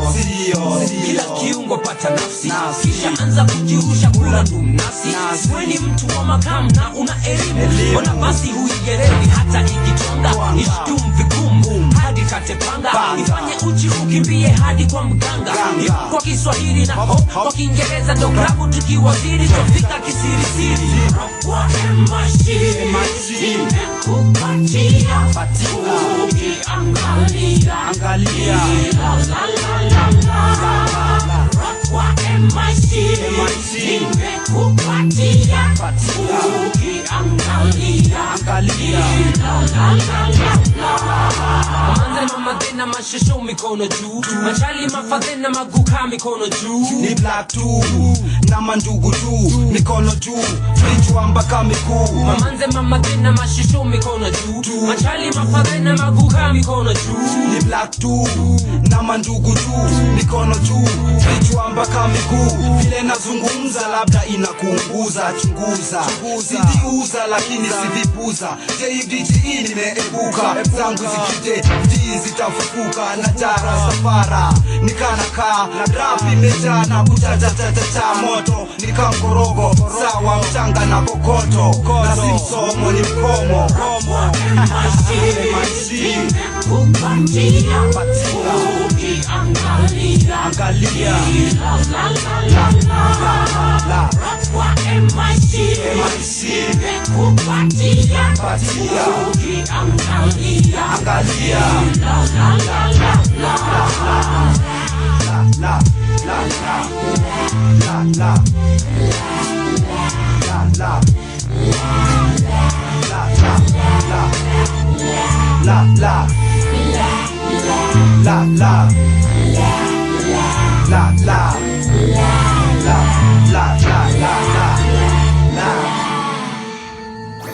Your kind of music, all day, all night, right here on your only station, Power Radio.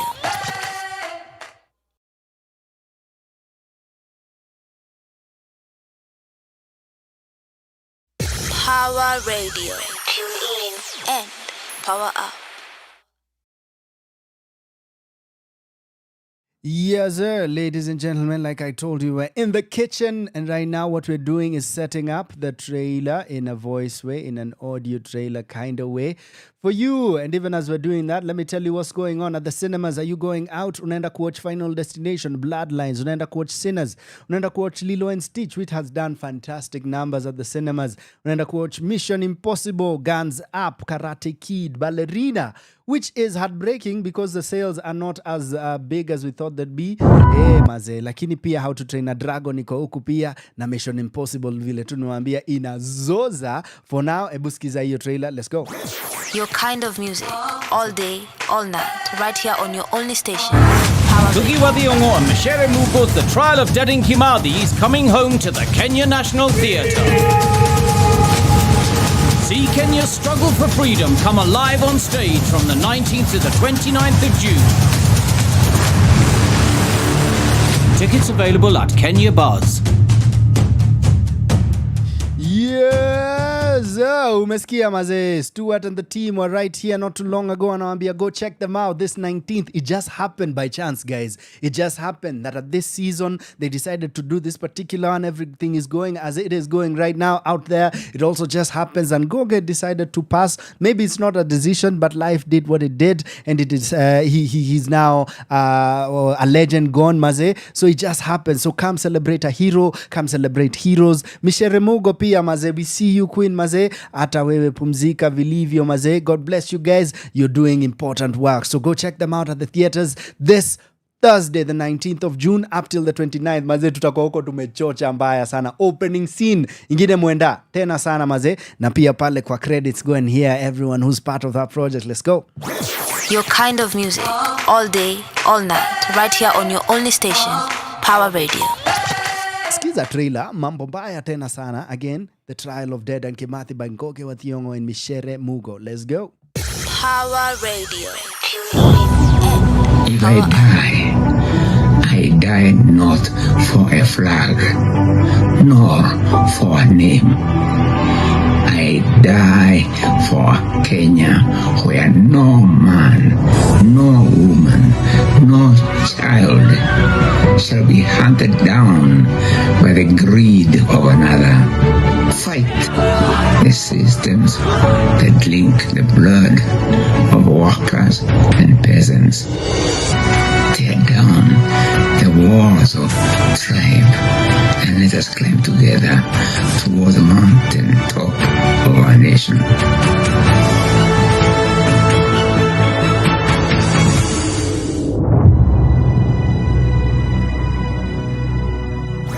Your kind of music. They call all me day, Chris all night, to the right here on your cantata. only station, Power Radio. They call me Chris to the cantata. That's why they call me. Huni nani ji, huni kantai hajali ji, huni mtu mkali ji, tuliza moto kufani ji. That's why they call me. Huni nani ji, huni kantai hajali ji, huni mtu mkali ji, tuliza moto kufani ji. Yo, they say it's hard to compose a rhyme. I say you out of your mind or you full of lies. Then again, you could be the slow kind. I don't see how lyrics don't hypnotize. Why lie? The season has transformed. You got reason to be bored, so now you want more. I'ma serve you flavor that you can't afford. The bill about to get placed on your tempo. So don't even try to resist. Look at yourself bumping to the beat. Get up and get down with a G twist. Forget the hater cause the fool's not on the list. Dig this, we came and we took over. Got the keys to the ride and we're not sober. We made an oath that we ain't gonna ride for you. So now it's hip hop, ride us to the border. Huni nani ji, huni kantai hajali ji, huni mtu mkali ji, tuliza moto kufani ji. That's why they call me. Huni nani G, huni kantai hajali G, huni mtu mkali G, tuliza moto kufani G. They're taking over my head, dog, they on a hustle. I'm taking over their bread, dog, I'm on a muscle. Try to be cool, but I gotta mumble. Better yet, after that, there's a big tussle. Quit them tears, boy. Dry your eyes, see the G going cheers, boy. Don't be mad, cause I say that you weird, boy. You kinda scared, so I see that fear, boy. Meditating on a cute shorty. Lean body, mean thighs like the chick bought it. I said smell tight like they all assorted. If she arrested my ass, then she got a warrant. I'm a legend in the living, and that's that. I grab objects of vices you can't touch. Read all comprehension is too much. I know where's these words that bring the wrath. Let's go. Huni nani G, huni kantai hajali G, huni mtu mkali G, tuliza moto kufani G. Huni nani G, huni kantai hajali G, huni mtu mkali G, tuliza moto kufani G. Glad that you stopped by. Who are you? What's your business? Bye-bye. I hate people that think that I'm on a rise. Yet and still I'm the steel that will not fly. Ask why? I got this even better. On this planet I teach you before the cheddar. What I compose gets better by the day's weather. That's why they call me Chris to the cantata. Huni nani G, huni kantai hajali G, huni mtu mkali G, tuliza moto kufani G.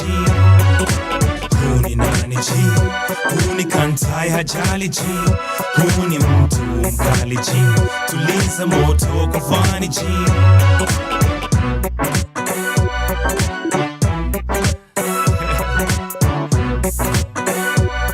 Yo, yo, yo, that's why they call me. They call me Chris to the cantata.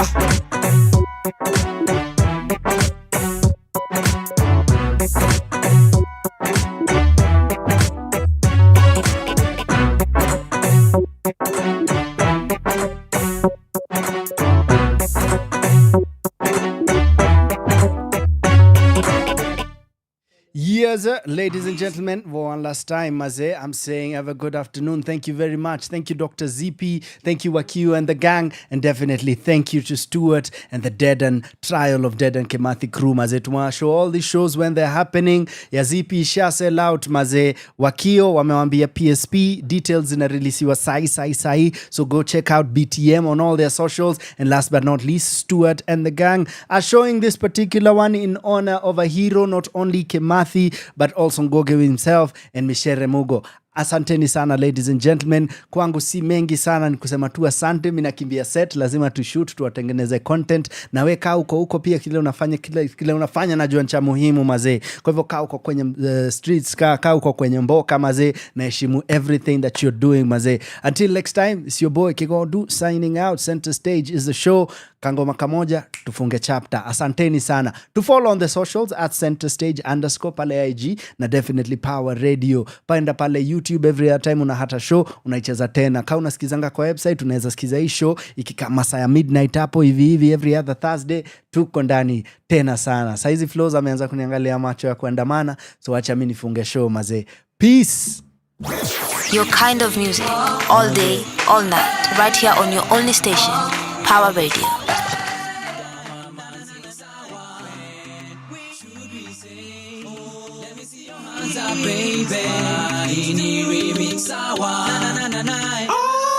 Now I said you went talk get the ride. Tukifry waka msis kama yai kwa karapa. Bosi meshika sema mama. Now I said you went talk get the ride. Tukifry waka msis kama yai kwa karapa. Bosi meshika sema mama. Come together, we can do this together. Take your time, we're staying here forever. Wanna be starting Mr. Googs. Maybe now my best at full chin together right. Come together, we can do this together. Take your time, we're staying here forever. Wanna be starting Mr. Googs. Maybe now my best at full chin together right. Now I said you went talk get the ride. Some kuku parents and get dry high. Tukifry waka msis kama yai kwa karapa. Bosi meshika sema mama. Now I said you went talk get the ride. Some kuku parents and get dry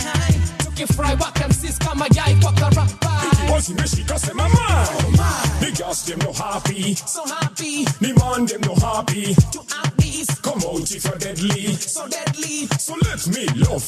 Right. The boss them no happy, so happy. The man them no happy. To at least come out if you're deadly, so deadly. So let me love. Right. I see something going wrong in our hall. People take some things to it's a pressure ball and a lost love gone forever gone. And we live in this privacy high, nothing at all. Lower dignity, suffering respect and shows. Lord, I look a man, I'm the outfit. The best with my show, this I feel so sad. Well then, you see, okay.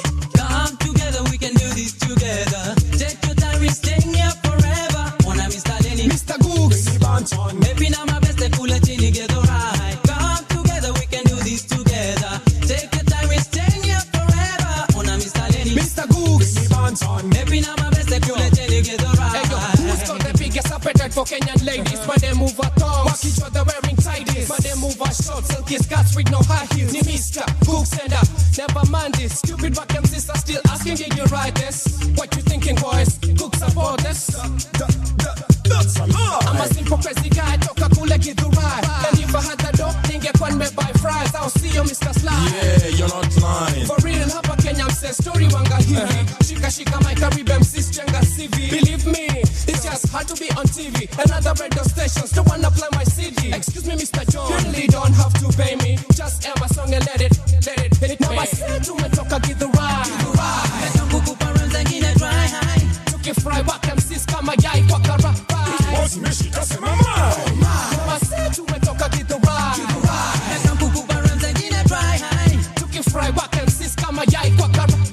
Boss me shika se mama. Check a little boy back in a Monday. Check a little boy back in a Tuesday. No, you want say that. No, you want say that. No, you want say that. You want feel yeah. Okay, I'm called Gooks and I come from in a call. I'm ill and that's why I flash MCs land your toe. Get it right, yo, I'm raw. That's why the flat honeys walk busy on the floor. Where should we say? Oh, let me see your hands up, baby. Munyiri sawa, mama sing sawa. Where should we say? Oh, let me see your hands up, baby. Munyiri sawa. Now I say to me talk give the ride. Now I say to me talk give the ride. Took it fry, Wakio Mzenge kama yai kwa kara. Boss me shika se mama. Now I say to me talk give the ride. Took it fry, Wakio Mzenge kama yai kwa kara. Boss me shika se mama. Now I say to me talk give the ride. Took it fry, Wakio Mzenge kama yai kwa kara. Boss me shika se mama. Now I say to me talk give the ride. Took it fry, Wakio Mzenge kama yai kwa kara. Boss me shika se mama. Your kind of music, all day, all night. Right